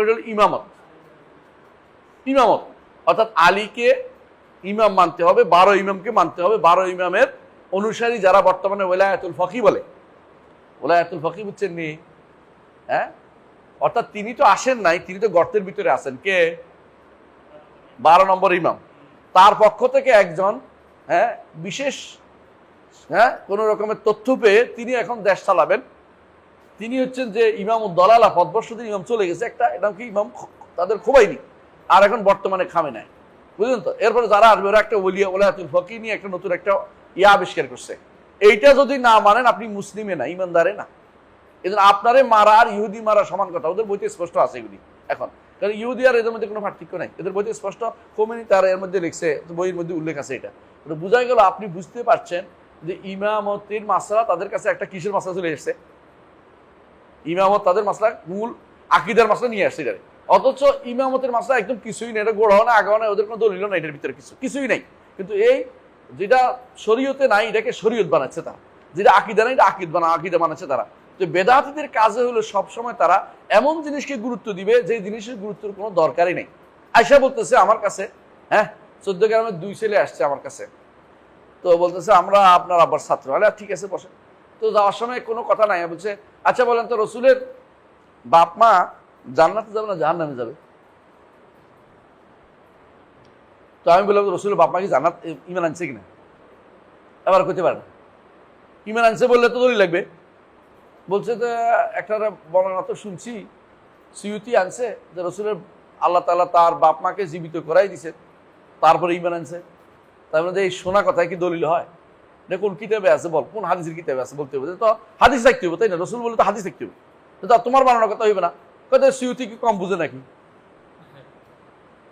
এই যদি হয় অমুকে কম বুঝে নাকি, অমুকে নাই বুঝে নাকি, তাহলে তো আপনি কোনো কিছু বাদ দিতে পারবেন না। আপনার পুরো জীবনের মধ্যে কোনো হেদায়েত নসিব হতে পারবেন না আপনি, কারণ আপনি তো একটার ভিতরে একটা ঢুকিয়ে দিচ্ছেন।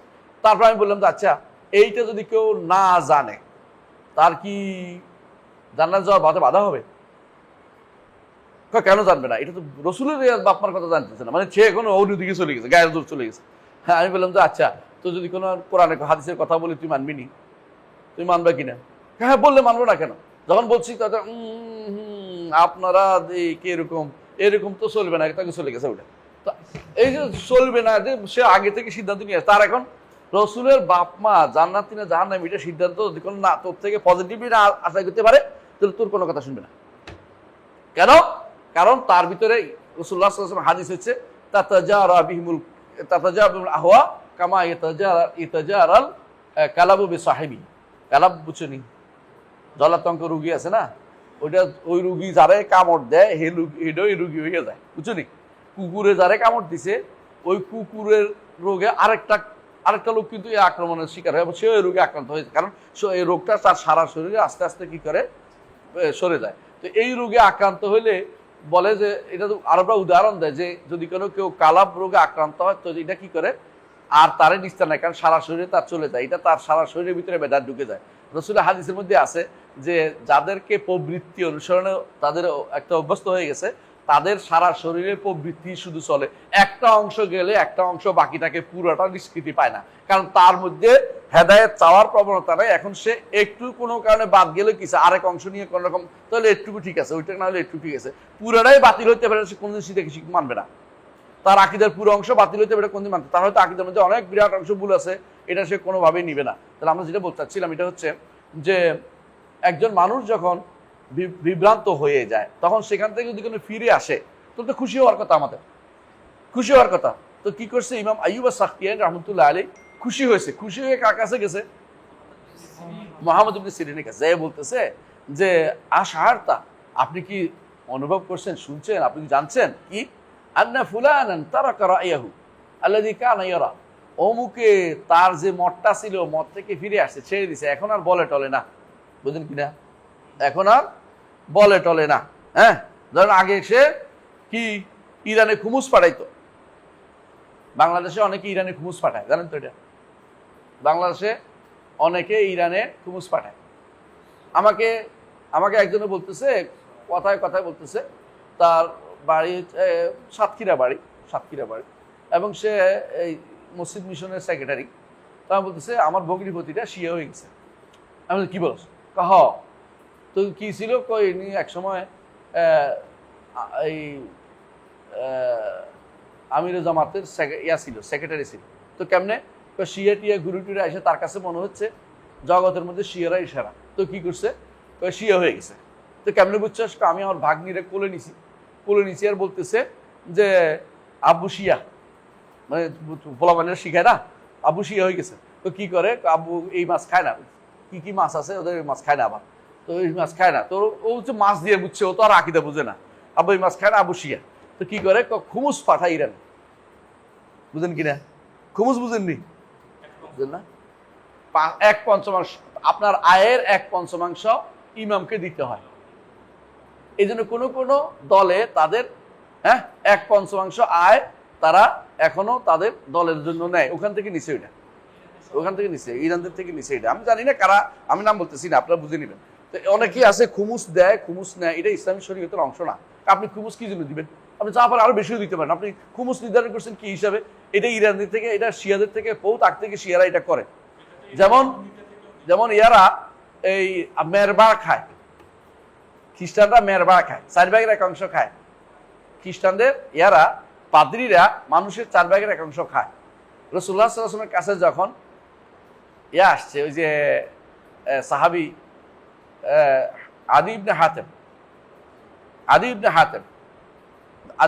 রাদিয়াল্লাহু আনহু, তখন তিনি ইসলাম গ্রহণ করেন নাই। আসছে, রাসূল বালিশ দিয়েছেন একটা। আরবা সাধারণত বালিশ দেওয়া মানে সম্মান করা, বস, বালিশ দিয়েছেন একটা। তো বেটা সম্মান বোধ হয়ে মনে করছে আমার তো সম্মান করলো, সুন্দর করে বসছে।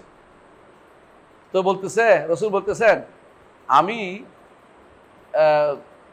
রাসূল বলতেছেন যে রাসূলুল্লাহ সাল্লাল্লাহু আলাইহি ওয়াসাল্লাম তারে দেখে এই আয়াত তেলাওয়াত করলেন, ইত্তাখাযু আহবারাহুম ওয়া রুহবানাহুম আরবাবা মিন দুনিল্লাহ ওয়াল মাসীহ ইবনে মারইয়াম ওয়া মা উমিরু ইল্লা লিয়াবুদু ইলাহান ওয়াহিদা লা ইলাহা ইল্লাহু সুবহানাহু ওয়া তাআলা আম্মা ইউশরিকুন। এরকম আয়াত, আর ইনশাআল্লাহ এটাই আয়াত। তো এই আয়াতটা সূরা তাওবার মধ্যে 31 নম্বর আয়াত, মনে রাখেন। এই ছেলে হাসাহাসি করো না, শুনতে চেষ্টা করো, বন্ধ করো মোবাইল। তো এটা শোনার পর রাসূলুল্লাহ সাল্লাল্লাহু আলাইহি ওয়াসাল্লাম এটা বলার পর বলছে, ইয়া রাসূল, আমরা তো, রাসূল বলে তখন ঈমান আনে নাই, আমরা তো করি না, আমরা তো রব মানি না, আমরা কাউকে রব মানি না। তো বলতেছে, রাসূলুল্লাহ সাল্লাল্লাহু আলাইহি ওয়াসাল্লাম বললেন যে তোমরা যে কিছু হালাল বলো, ওনারা হালাল বলে না, তোমরা যে হারাম বলে না, এটাই তো রব মানা। হারাম করবার অধিকার কার? আল্লাহ। তুমি এর হারাম করার অধিকার কে দিল তোমাকে?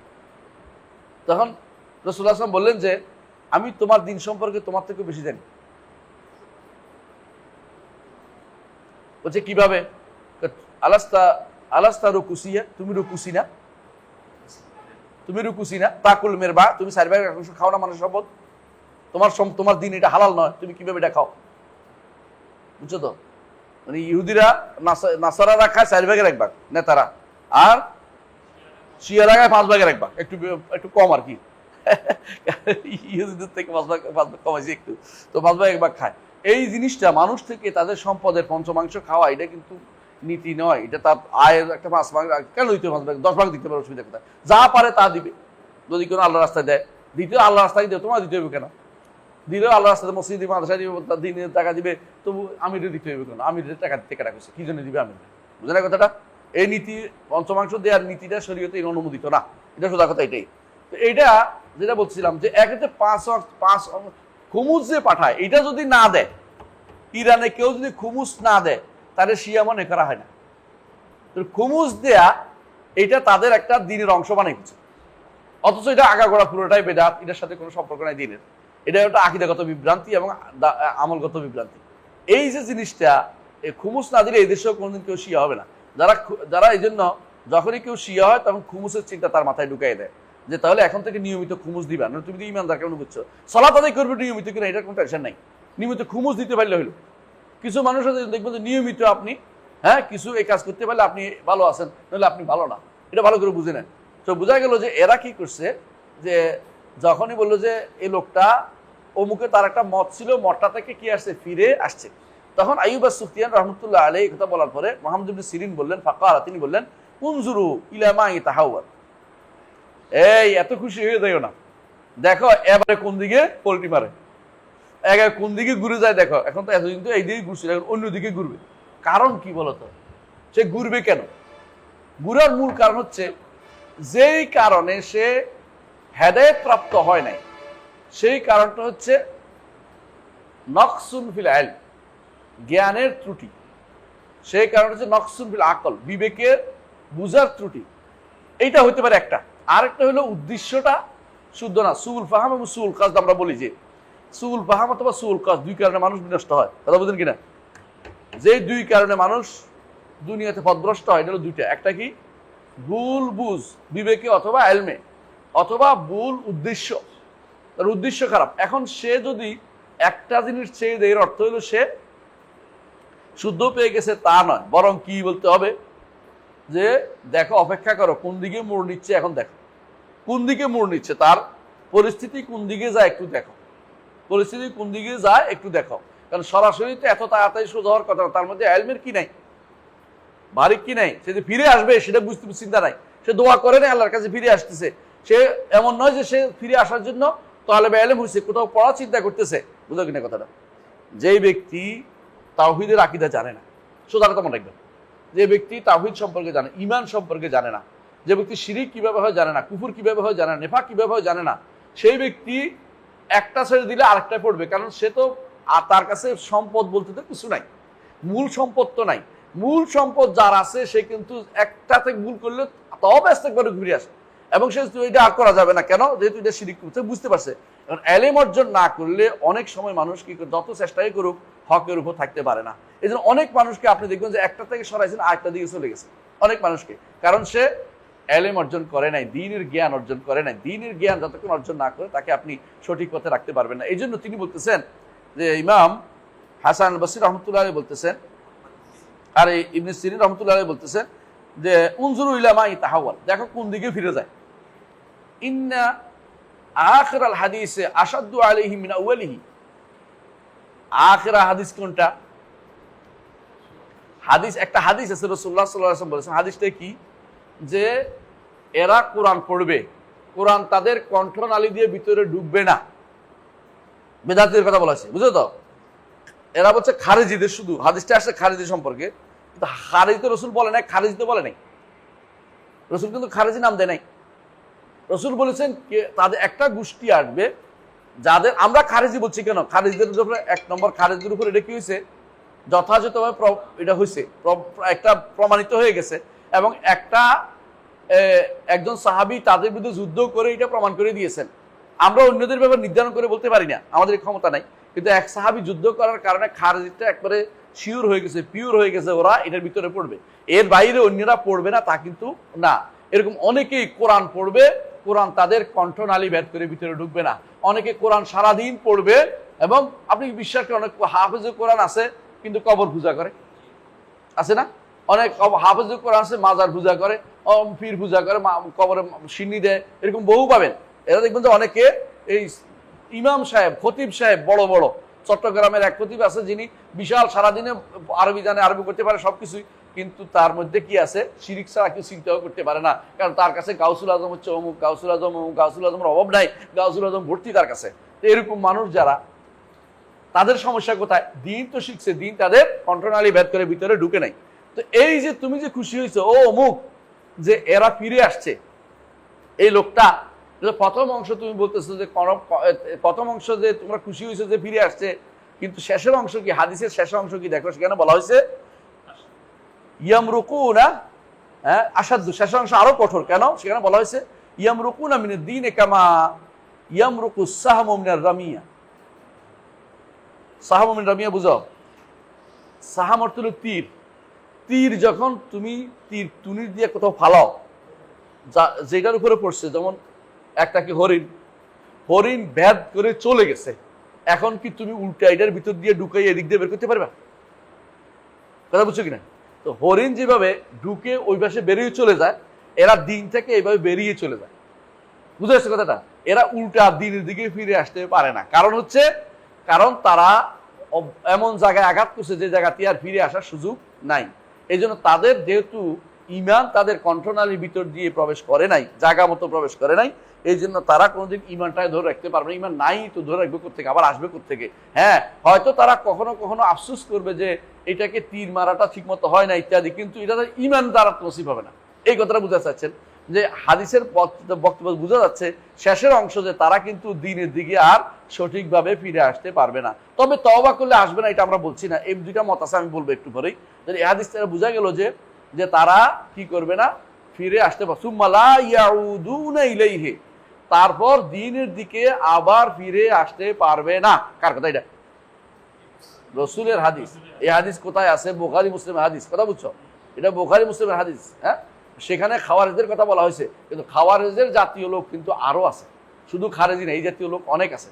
তাহলে আমাকে অবশ্যই এটা বুঝতে হবে যে আমাদেরকে এটা বুঝতে হবে যে বেদাতীদের তওবা নসিব হওয়া অত্যন্ত কঠিন কাজ। আমি ওনার মতো এটা বললাম না যে হবে না, কারণ হবে না এটা হাদিসে আছে। হবে না কেন বলছি এটা একটু পরে ব্যাখ্যা করতেছি। এরপর তিনি বলতেছেন যে ওয়াসুইল আহমদ ইবনে হাম্বল আন মা'না যালিকা, আহমদ ইবনে হাম্বলকে জিজ্ঞাসা করা হয়েছিল যে সুম্মা লা ইয়াউদুনা ইলাইহি অর্থ কি? তারপর দিনের দিকে ফিরে আসবে অর্থ কি? বলছে লা ইউওয়াফাকুনা লিত-তাওবাত, তওবার তৌফিক তাদের নসিব হবে না। তারা তওবার তৌফিক পাবে না, কারণ তওবা চাইবেই না, তৌফিক পাবে কই?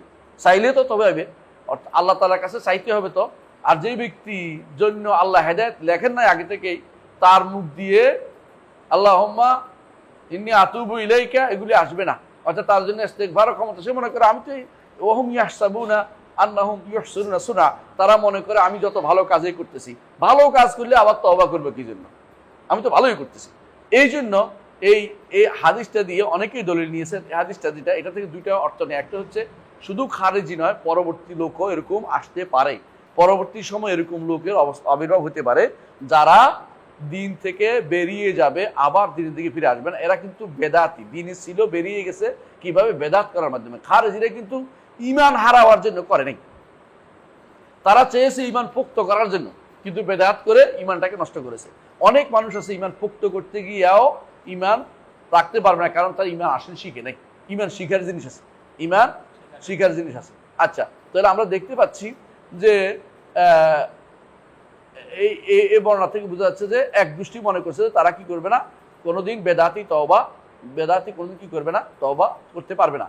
আরেকজন ইমাম বলে যে না, এইভাবে আম বলা যাবে না, তবে যেহেতু বেদাত তার অন্তরের ভিতরে এমনভাবে তার রন্ধ্রে রন্ধ্রে ঢুকে গেছে, বেদাত রন্ধ্রে রন্ধ্রে ঢুকে একটা আয়াত আছে সুবহানাল্লাহ কোরআনে কারিমে। আপনারা জানেন যে বেদাত কোরআনে কারিমে আল্লাহ তাআলা বলছেন ওয়া উশরিবু ফি কুলুবিহিমুল আইজলা বিকুফরি। অর্থ কি রে? তাদের অন্তরে গরুর পূজা, তাদের অন্তরে রন্ধ্রে রন্ধ্রে ঢুকে গেছে। বুঝে আসছে কথাটা? এই জন্য উশরিবু মানে পানি যেভাবে শরীরের জায়গায় জায়গায় ঢুকে, এমনকি পানি কিন্তু পানি খাইলে দেখবা যে তোমার লোমের দিয়ে বেরোচ্ছে। তো এরকম এরা বেদাতীদের এদের কি করে, পানির মতো করে তাদের সারা শরীরে কোনো একটা ভুলের মহব্বত ঢুকে যায়। আর যেটা ভুল বা আকিদা, বেদাতি আকিদার মহব্বত অন্তরে রন্ধ্রে রন্ধ্রে প্রবেশ করে, এইটা এক অংশ বেরোলে আরেক অংশ বেরোতে চায় না, কারণ এটা খুব কঠিন কাজ। আল্লাহ যার প্রতি তওবা নসিব করেছেন আলাদা আলাদা ব্যাপার, সাধারণত এরা তওবা করতে সমর্থ হয় না। যদি আল্লাহ কারো প্রতি দয়া করতে চান এবং শেষ মুহূর্ত সে তওবা করে ফিরে আসে, তো তাদের দ্বারা দিনের বড় উপকার আল্লাহ তাআলা করেন।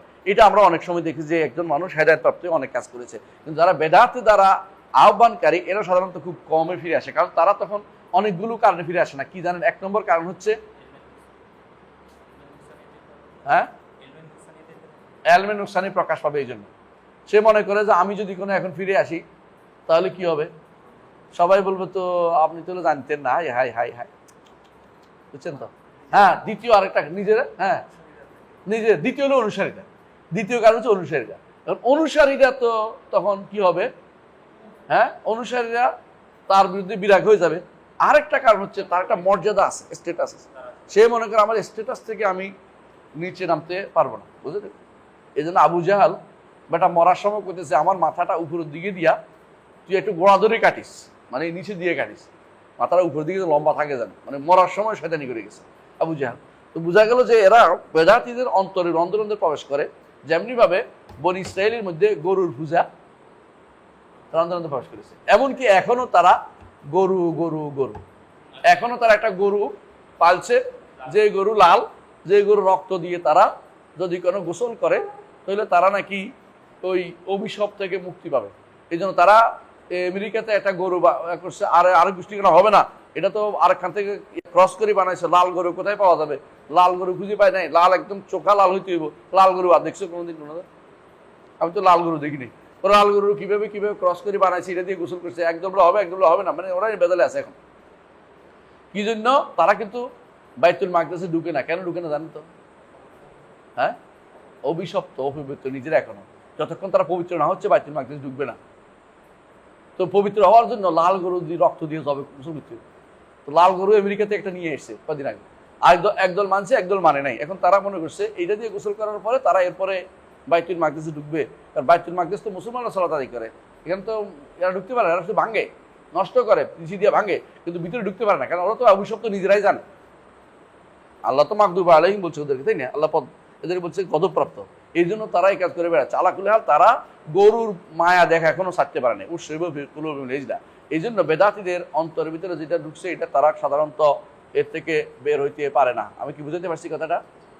তাহলে এই কথা দ্বারা বোঝা গেল যে বেদাতীরা দিন থেকে কোনো কোনো মাসের দিন থেকে বেরিয়ে যাবে, এটা হলো মূল কথা। কেউ কেউ আল্লাহর বিশেষ রহমতে হয়তো এর থেকে ব্যতিক্রম হইতে পারে, এবং তাদের দ্বারা আল্লাহ যদি কোনো ভালো চান, আল্লাহ কারো ভালো চাইলে তাকে হয়তো দিনের ফিকহ জ্ঞান দান করেন। এটা হচ্ছে এই অংশের অর্থ। আশা করি এই বিষয়টা আমরা বুঝতে পারছি, তাই না? আলহামদুলিল্লাহ। দ্বিতীয় অংশ পড়ি এবারে। باب قول الله تعالى يا أهل الكتاب لم تحاجون في إبراهيم إلى قوله وما كان من المشركين، وقوله تعالى ومن يرغب عن ملة إبراهيم إلا من سفه نفسه، وفيه حديث الخوارج وقد تقدم. وفي الصحيح أنه صلى الله عليه وسلم قال إن آل أبي فلان ليسوا لي بأولياء إنما أوليائي المتقون. شاشني ها بولو. وفيه أيضا عن أنس رضي الله عنه أن رسول الله صلى الله عليه وسلم ذكر له أن بعض الصحابة قال أما أنا فلا آكل لحما، وقال الآخر أما أنا فأقوم ولا أنام، وقال الآخر أما أنا فلا أتزوج النساء، وقال الآخر أما أنا فأصوم الدهر. فقال النبي صلى الله عليه وسلم لكني أنام وأقوم وأصوم وأفطر وأتزوج النساء وآكل اللحم، فمن رغب عن سنتي فليس مني. فتأمل إذا كان بعض أفاضل الصحابة لما أرادوا التبتل للعبادة قال فيه هذا الكلام الغليظ وسمى فعله رغوبا عن السنة، فما ظنك بغير هذا من البدع وما ظنك بغير الصحابة؟ সুবহানাল্লাহ, কত সুন্দর করে তিনি তুলে ধরেছেন। যদি আপনি অর্থটা বুঝতেন, আমি অর্থটা আসি বুঝতে পারবেন যে কি জন্য তিনি এই অধ্যায়টা বিন্যাস করেছেন। অধ্যায় বিন্যাস অনেকে আছে, আমরা এই প্রথমে যেটা বলছিলাম, অনেকে আছে দাবিদার, ইসলামের দাবিদার, নেয়ামতের দাবিদার, পড়ার দাবিদার, দ্বীনের দাবিদার। অনেকে আছে এরকম দাবিদার, দাবি করে যে আমি অমুক ওলি আল্লাহর বংশধর, আমরা সৈয়দ পরিবার, আমরা নবীর বংশধর, আমরা হাশেমি, আমরা কোরাশি। এরকম দাবিদার কিন্তু আছে। এরকম দাবি দিয়া তারা কোরআন এবং সুন্নাহর ইয়া থেকে দূরে থাকতে চায়, মনে করে এটা দিয়ে পার পেয়ে যাবে। ইসলাম এটার নাম নয়, ইসলাম এটার নাম নয়। আবার আরেকটা গোষ্ঠী আছে এর মধ্যেই, যে তারা নিজেদের মন মতো তৈরি করে নিচ্ছে দিন, বেদাত দিয়ে দিন বানাচ্ছে, ইসলাম এটার নাম নয়। এই দুইটা জায়গায় বোঝানোর জন্য তিনি অধ্যায়টা বিন্যাস করেছেন। কিন্তু কিছু মুখে কিছু বলেন না, শুধু অধ্যায়টা চলে গেছেন। কেন? আপনি পড়েই বুঝতে পারবেন এখানে কি বলা হচ্ছে। প্রথমে বলছে, দেখেন, ইয়া আহলাল কিতাব লিমা তুহাজ্জুনা ফি ইব্রাহিম, ইয়া আহলাল কিতাব লিমা তুহাজ্জুনা ফি ইব্রাহিম ওয়া মা উনজিলাতিত তাওরাত ওয়াল ইনজিলু ইল্লা মিন বাদি আফালা তাকিলুন হা আনতুম হাউলাই হাজাজতুম ফিমা লাকুম বিইলম ফালিমা তুহাজ্জুনা ফিমা লাইসা লাকুম বিইলম আল্লাহু ইয়ালামু আনতুম লা তা'লামুন মা কানা ইব্রাহিম ইয়াহুদিয়্যান ওয়ালা নাসরানিয়্যান ওয়ালাকিন কানা হানিফা মুসলিমা ওয়া মা কানা মিনাল মুশরিকিন। এই যে সূরা আলে ইমরানের 65 থেকে 67 নম্বর আয়াত, এই আয়াতগুলো কি নির্দেশ করছে আমাদেরকে, কি বুঝাচ্ছে? সেটা হলো মান বাত্তা বি আমালুহু লাম ইউসরা বি নাসাবু, যার আমল তাকে দূরে সরিয়ে দিবে, নসব তাকে কাছে টেনে নিবে না। আপনি বংশ দিয়ে যদি কোনো পার পেতে চান, দাবিদার হতে চান, বড় বড় দাবিদার করে, বড় বড় দাবি করে সবাই। কি? আব্দুল কাদের জিলানী রহমতুল্লাহ আলাইহি তিনি নবী পরিবারের লোক ছিলেন, অর্থাৎ বংশধর ছিলেন। বুঝলেন কিনা কথাটা? আমি অস্বীকার করার কথাও বলবো না, আমি অস্বীকার করতেও রাজি নাই, মানে আমি গুণা যেতে রাজি নেই, যদি হয়ে থাকে আমার সমস্যা কি, কিন্তু এইটা দিয়ে তার অতিরিক্ত কোনো কিছু প্রমাণিত হবে না। বুঝলেন কথাটা? অমুক, যেমন বললেন যে অমুক তিনি অমুক বংশের লোক ছিলেন, ঘুরে ফিরেইয়া ওই বংশের দাবিদার, এরা কিন্তু সবই বেশিরভাগই মিথ্যাবাদী। যেমন ধরেন কাদিয়ানি দাবি করছে যে তিনি রসুলের বংশধর। কেন দাবি করছে বলতে পারবেন? কেন দাবি করছে? মাহাদি, আপনি বুঝছেন তো, যে সে বলছে আমি তো মাহাদি। তখন বলছে যে সুন্নিরা ধরছে যে মাহাদি তো রসুলের পরিবার থেকে হবে, হ্যাঁ, রসুলের পরিবার থেকে হবে এবং হাসানের বংশ থেকে হবে। এখন সে বসে বসে বংশলত্রিকা একটা বানাইছে, বানাই একা আমি তো রসুলের বংশধর। কত বড় বদমাশ চিন্তা করে দেখছেন, কত বড় খারাপ লোক চিন্তা করে দেখছেন। মানে সে মিথ্যার একটা সীমা রাখে না, যত পাচ্ছে এত মিথ্যা চালাই দিচ্ছে। এরকম যারাই এরকম পরবর্তী লোকরা অমুক অমুক দেখবেন সাইয়্যিদ নাম দিয়ে ভরাই ফেলছে, কামাল আল হায়দারি, সাইয়্যিদ আল হায়দারি, অমুক আর ভাইদারি, এবং রসুলের বংশধর বানাই জন্য, আলীর বংশধর হওয়ার জন্য নসব নামা সাজাইছে, নসব নামা সাজাইছে। অথচ রসুলের নসব দিয়ে পার হইতে পারবেন না। বুঝলেন কিনা? রসুলের বংশধরদের মধ্যে কেউ যদি কোনো কাফের হয়ে যায়, বর্তমানে রসুলের বংশধর অনেকে আছে মেশন ফ্রি মেশনের সদস্য। রসুলের বংশধরের মধ্যে অনেকে আছে ফ্রি মেশনের সদস্য বর্তমানে। ফ্রি মেশন বুঝেনি? ইহুদিদের একটা আন্তর্জাতিক সংস্থা হলো ফ্রি মেশন বলে, হ্যাঁ ফ্রি মেশন বলে, হ্যাঁ ফ্রি মেশন বুঝছো তো? ফ্রি মেশন না, মিশনারি, এটা হলো না, মিশনারি না, এটা হলো ফ্রি মেশন বলে এটাকে। ওইটাই বলা হয়, এটাও যেমন জর্দানের অনেকে এটার মধ্যে আছে, অনেকে এটার উদ্দেশ্য হচ্ছে সমস্ত ধর্মকে একসাথ করে ফেলবে, তবে ইহুদিদের শ্রেষ্ঠত্ব মাথায় রাখবে। ইহুদিদের মাথার মধ্যে রাখে। এই গোষ্ঠীটা এই মাসুনি বলে, এদেরকে মাসুনিয়া, আরবিতে বলে মাসুনিয়া। এরা কিন্তু ইহুদিদের একটা অংশ। তো এদের মধ্যে অনেকে বর্তমানে যারা আছে বিশ্বের অনেকে কিন্তু এদের সদস্য, এটা এই মেসনিদের সদস্য।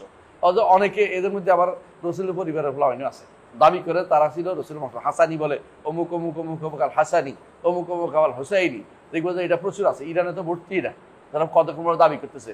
দাবি করলেই যে হেদায়েত পাবেন তা কিন্তু না। ইহুদিরা দাবি করতো যে ইব্রাহিম ইহুদি ছিলেন। এখন অনেকে দেখবেন দাবি করে বলবো যে আবু হানিফা তো আশারি ছিলেন, মাতুরিদি ছিলেন। কেমনি আবু হানিফা মাতুরিদি হয় চিন্তা করো তো। আমি একদিন কথা বলতেছিলাম যে ইবনে কাসির রহমতুল্লাহ এটা বলেছেন, তাহলে ইবনে কাসির ওয়াহাবি আছেন। আর ইবনে কাসির কেমনের ওয়াহাবি হয়? ইবনে কাসির তো অনেক আগে চলে গেছে, ওয়াহাবি তো আছে আরো 400 বছর পরে। হ্যাঁ, ইবনে কাসির তো উনি ওয়াহাবি হলেন কেমনে?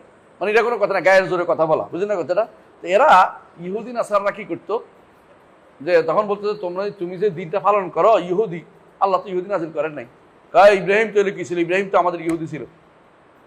বলবে ইহুদি ইহুদি তো ইব্রাহিমের নাতির বংশের লোকেরা না, ইহুদি একজন আছে তার নাম তো ইহুদি বলে, কেউ কেউ বলছে। তুমি ইহুদি কেমনে উনি হলেন? নাসারারা ডাক দিয়ে বলেছে না না, তিনি তো কি ছিলেন?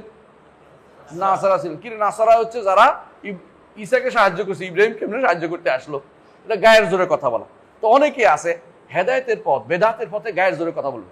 যেমন একজন বলে যে রসুলের হাত বের করে দিচ্ছে কবর থেকে, এটা ধরো এজমা হয়ে গেছে। তোমার এটা এজমা কোন দিন হইল? এটা কোন দিন এজমা হয়ে গেল? হ্যাঁ, 70,000 মানুষ দেখছে এটা এজমা হয়ে গেছে। তো তুমি এই এজমা পাইছো কোথায়? এই এজমা কেমনে হইলো? এই এজমা কেমনে হইলো? কোন দিন হয়েছে এটা? এরকম কিছু হলে মিলাদের উপরে এজমা হয়ে গেছে, কিয়ামতের উপরে এজমা হয়ে গেছে। কত মানুষ এরকম আছে আল্লাহ জিকির উপরে এজমা হয়ে গেছে, লা ইলাহা ইল্লাল্লাহ নফি ইসবাত জিকির উপরে এজমা আছেই। মানে এজমার কোনো শেষ নাই, কথায় কথায় এজমা। হ্যাঁ, এই এজমা কি করে? হ্যাঁ, চুলকানি বাড়ায়। এই এজমা এজমা না, এটা হলো চুলকানি এজমা আছে না, ওইটা এজমা। মানে কাশি কষ্ট হয়, এটা এই এজমা হয়ে গেছে, আসলে এজমা হয় নাই, বানানো এজমার অভাব নাই।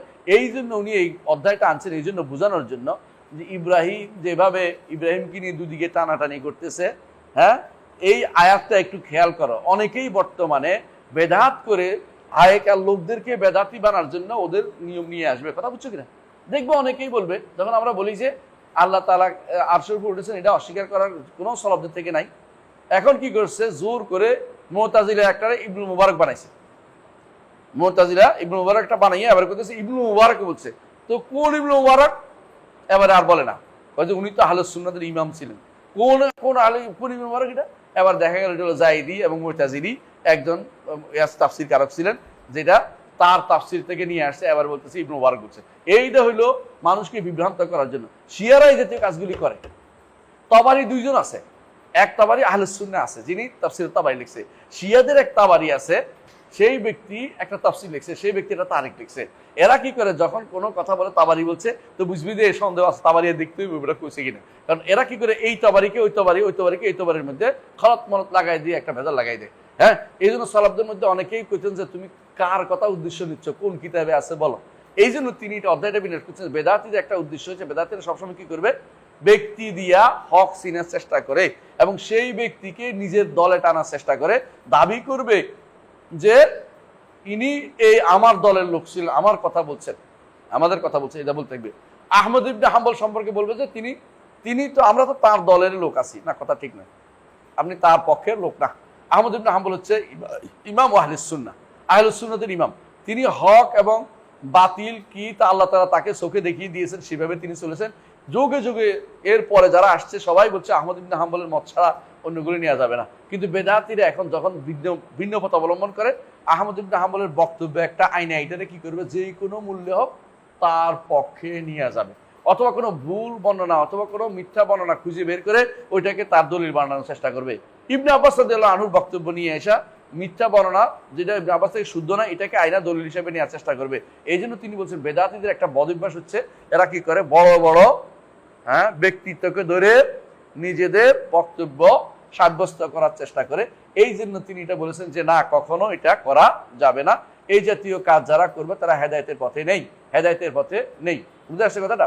আচ্ছা, এরপরে হানিফান বলেছে আয়াতের মধ্যে, হানিফ অর্থ কি, ইব্রাহিম আলাইহিস সালাম এমন এক মিল্লাত ছিলেন যেটা কুফরি এবং শিরক থেকে আলাদা। এবং হানিফ অর্থ হলো কোনো কিছু বাঁকা হলে সামনে দেখা যায় না, আর যেটা সোজা পথ, এটাতে কোনো বক্রতা হওয়ার দরকার নেই।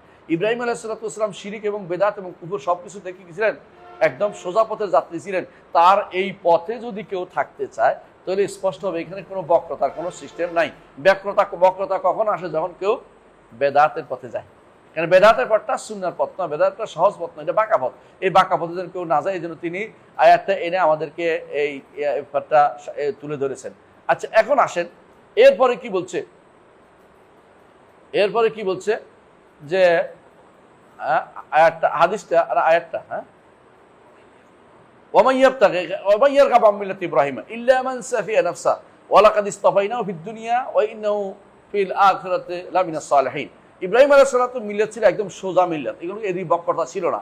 আর তার এই বক্তব্যের অনুসারী যারা, আল্লাহ তাআলা কোরআনে কারীম উন্নত বলেছেন যে আপনাকে করেছি, হ্যাঁ, সুম্মা আপনাকে করেছি আলা মিল্লাতি ইব্রাহিম, মিল্লাতি ইব্রাহিমের উপরে আপনাকে রেখেছি। রাসূলুল্লাহ সাল্লাল্লাহু আলাইহি ওয়াসাল্লামের পথ ছাড়া আপনি অন্য কোনো পথ দিয়ে হেদায়েতের পথে যেতে পারবেন না। এই জন্য ইব্রাহিম আলাইহিস সালাম আল্লাহ তো মিল্লাতি ইব্রাহিম রেখেছে, এই মিল্লাতি ইব্রাহিম ছাড়া, মিল্লাতি ইব্রাহিমের সহজ সরল পথ, অন্য কোনো পথ দিয়ে হেদায়েতে কেউ যেতে পারবে না। সুতরাং দুনিয়ার অমুকে করেছে, তমুকে করেছে, অমুকের এটা করে, অমুকের এটা দিয়ে কেউ কোনো হেদায়েতের পথে যেতে পারবে না। আল্লাহ তাআলা তাকে দুনিয়ার জন্য পছন্দ করেছেন, আখিরাতের জন্য তিনি নেককারদের অন্তর্ভুক্ত হবে। সূরা বাকারা 130 নম্বর আয়াতে এসেছে। এর অর্থ হলো আপনি দাবি দিয়ে পার হইতে পারবেন না, আপনাকে অবশ্যই দলিল দিয়ে যেতে হবে। দাবি নয় কি দলিল, ব্যক্তি নয় কি হেদায়েত, ব্যক্তি নয় কি সালাফ। সালাফ হইলে হবে, কিন্তু তারপরে কোনো ব্যক্তি দিয়ে কেউ হইতে পারবেন না। হ্যাঁ, সত্যি সত্যি তাদের সাথে প্রমাণিত না এমন কোনো দাবি দিতে পারবেন না। হ্যাঁ, এরপর ফি হাদিসুল খাওয়ারিজ ওয়াকাদ তাকাদ্দামা, এখানে হাদিসে খাওয়ারিজের মধ্যে কি মানে দিন থেকে বেরিয়ে গেছে খাওয়ারিজরা, তারা কিন্তু এটা বলা উদ্দেশ্য, দিন থেকে বেরিয়ে গেছে, এটা বলছে যে দিন থেকে বেরিয়ে যায় তেমনিভাবে তীর লক্ষ্য ভেদ করে বেরিয়ে যায়। তীর যাকে আঘাত করবে তাকে আঘাত করে বেরিয়ে যায়, আবার উল্টো দিকে ফিরিয়ে আনার কোনো সুযোগ নেই, যদি না মাথাটা ভেঙে দেওয়া হয়। কারণ এটা তো তীরের মাথা কিরকম থাকে ঠিক না, আবার এই মাথা মোটা থাকে, তো এটা যদি কোনো লক্ষ্য ভেদ করে চলে যায় তাহলে আপনি এটা কেমনে উল্টে ঢুকাবেন? জীবন ঢুকাতে পারেন, কারণ চিকন হয়ে ঢুকছিল তো, পরে মাথা তো মোটা, এখন উল্টা দিক থেকে কোনো ঢুকাতে পারবেন না আপনি, কারণ এটা আটকে যাবে যে কোনোভাবে। তো উল্টা দিকে ঢুকতে পারেন, যতক্ষণ না সে ফিরে এসে আমি তওবা করেছি, এটা আলাদা কথা। এই জন্য যারা এরকম হবে, হ্যাঁ, এই জন্য ব্যক্তি দিয়ে কোনোদিন আপনি হেদায়েতের পথে অমুক অমুক অলি আল্লাহ বলছে, অমুক আলী আল্লাহ বলছে, এটা দিয়ে আপনি ইসলামের পথে থাকতে পারবেন না। এই জন্য বলতেছে এরা যতই ইবাদত করুক না কেন সঠিক পথের অনুসারী হতে পারে নাই, কারণ তারা সাহাবীদেরকে কি করেছে? কাফের বলছে। এখন সাহাবীদের কাফের কারা বলে? শিয়ারা। এখন যদি বলে যে আমরা বলি না, আর তো তাকিয়ে করছে, কারণ আমরা না বললে আবু বকর ওমরকে মানতে হবে, আমাদের সমস্ত হাদিস মানতে হবে, এটা তারা মানে না। আমি আপনাকে বুঝাইতে পারছি কথাটা? আমি যদি বলি কথার কথা, একটা কথার কথা বলছি, একজন হিন্দু যদি বলে যে আমি মুসলমান হইলাম, আমি মুসলমান হয়ে গেলাম, তো কি করতে হবে? তাকে নামাজ পড়তে হবে, হজ করতে হবে, যাকাত দিতে হবে, তাই না? এখন আমি মুসলমান হয়ে গেলাম, এখন থেকে আর আমার সাথে আর মুসলমানদের কোনো বিরোধ নাই, তাহলে তার কর্ম প্রমাণ করবে তাই, তার বিশ্বাস প্রমাণ করবে তাই, তার কর্মকাণ্ড প্রমাণ করবে, তার কি করে না করে দেখতেছি আমরা। তুমি যদি বলে যে আমার সাথে আর সুন্নাহর কোনো বিরোধ নাই, তাহলে তোমার রাষ্ট্রের মধ্যে আমার একটু চাইতে দাও, দাওয়াত দিতে দাও, তাওহীদের দাওয়াত দিতে দাও। তুমি তো কিয়ামত পর্যন্ত আমার দাওয়াত দিয়ে দিবে না, তোমার রাষ্ট্রে নামতে পারবে না, তোমার রাষ্ট্রে নামার তো সুযোগ আমার দিবে না, আমার তো বিষয় দিবে না, আমার নাম আবু বকর আছে এই জন্য। হ্যাঁ, তোমার তো উমর নামে কাউকে বিষয় দেয় না, আবু বকর নামে কাউকে বিষয় দেয় না। আপনারা দেখছেন ইরাক থেকে ফোন করছে আমাদের শেখের কাছে, ফোন করে কি বলতেছে, আমার বাচ্চার নাম হচ্ছে এটা, এর নাম হচ্ছে এই জন্য আয়েশা নাম রাখছি কেন, এই জন্য আমার এই কষ্ট দিচ্ছে, আমার দাঁতগুলি ভেঙে ফেলছে, আমার দাঁতগুলি সব ভেঙে শেষ করে দিচ্ছে, চুরমুর করেছে, মারবে, মেরে শেষ করে দিছে, আমাদের ওখানে দাও অপমান করতেছে, কান্দে কাটে বলতেছে যে আমাদের কি কিছু, আমরা কি করব, আমরা কিছু করতে পারতেছি না, এইগুলি সব বলতেছে। কেন? কারা মারছে? শিয়ারা। তো তোমরা তো বলে ভালো হয়ে গেছে, কই তোমার ভালো প্রমাণ তো দেখতেছি না, তোমার ভালো হয়েছে কেমন প্রমাণ করে দাও? ভালো হলে তোমরা আগুন লাগাই দিতে, তোমাদের ইয়েমানে ভালো হলে তোমরা সিরিয়াতে এত লাখ লাখ মুসলিম মেরে ফেলতা, ইরাকের সুন্নিগুলি সব মেরে ফেলতা। তোমরা ভালো হয়েছে মুখে বলে যারা, এদের কথা শুনে যারা, এরা কি পাগল না ভালো মানুষ? আমি চিন্তা করি পারি না, এরা কোন মানুষ? এরা আকলকে একটু আল্লাহ দেয় নাই? তো তুমি ভালো কিছু দাবি করতেছ তুমি? আল্লাহ করলে আর যেটা বলতেছি যে এরা, হ্যাঁ না, এই ইতিহাসটা মারা তাদের উদ্দেশ্য ছিল না, পারে না দেখা, যে যেহেতু আর থাকতে পারতেছি না এই জন্য। আর ওরা কেন মারছে? ওদের দরকার হলো ইহুদিরা মারছে যে এদের পারমাণবিক বোমা আছে, আর এরা কি জন্য মারছে? যে আমাদেরকে মারছে এই জন্য, হলো ইচ্ছা করে আগে মারতে যায় নাই তো। হ্যাঁ, তো খোমেনি এটা ক্ষমতা ওদের চিন্তা করতেছে না, ওরা এটা যুদ্ধ না, ওটা হলো প্রতিরোধ করতে গেছে। এই জন্য যখন এরপরে শান্তি করতে গেছে, আর গাজার কথা মুখেও আনে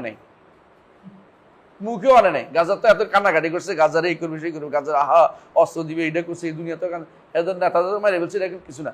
এরপরে মুখেই আনে নাই যে গাজা, যে শান্তি হলে গাজারও হাসুক, এ কথা মুখেও আনে নাই, নিজে বাঁচছে, সব শেষ হয়ে গেছে। তাহলে তোমার উদ্দেশ্য কি? মুসলিম সুন্নি দেশে গন্ডগোল লাগাই রাখা, যাতে তুমি শান্তি দেখতে পারো। শরীয়তে এরা ইতিহাসে দেখা গেছে ওরা সবসময় মুসলিম দেশে গন্ডগোল লাগাইতে পছন্দ করে। এটা কিন্তু না বুঝলে কারোকে বোঝানো যাবে না। যারা ইমান আমলে পরিপূর্ণ তারা স্পষ্ট চোখ দিয়ে বুঝতে পারে, আর যাদের মধ্যে অন্ধত্ব আছে, ইমান বুঝে না, তারা শুধু বিপ্লব বুঝে, তারা কোনোদিন বুঝতে পারবে না এটা কোনোদিন। আল্লাহ কুল্লি হাল, যেটা বলতেছিলাম, এত কিছুর পরেও যেটা বলছে রাসূলুল্লাহ সাল্লাল্লাহু আলাইহি ওয়াসাল্লাম কি বলছেন, তারা দিন থেকে বেরিয়ে যাবে। বোঝা গেল এত কিছুর পরেও সালাত আদায়কারী, হ্যাঁ, এটু বলার পরেও বেদাতিরা কি করবে না, কোনো ছাড় পাবে না, তারা কিন্তু দিন থেকে বেরিয়েই যাবে। রাসূল বলছে বেরিয়ে যাবে। সুতরাং কোনো কিছু এলমের দিকে নসবত করলেই, বা কোনো বড় লোকের দিকে নসবত করলেই, বা কোনো জ্ঞানের দিকে নসবত করলেই তারা কিন্তু, বা কোনো কাজের দিকে নসবত করলে তারা কিন্তু পার পাবে না। বরং পার পেতে হলে কোরআন এবং সুন্নাহর প্রকৃত অনুসরণ করতে হবে, বেদাত ত্যাগ করতে হবে। এরপর একটা দলিল দিছে, সেটা কি? রাসূলুল্লাহ সাল্লাল্লাহু আলাইহি ওয়াসাল্লাম বলেছেন, ইন্না আলা আবি ফুলান লাইসু লিবি আউলিয়া, অমুকের বংশধররা আমার কোনো ওলি না। ওলি মানে কি রে?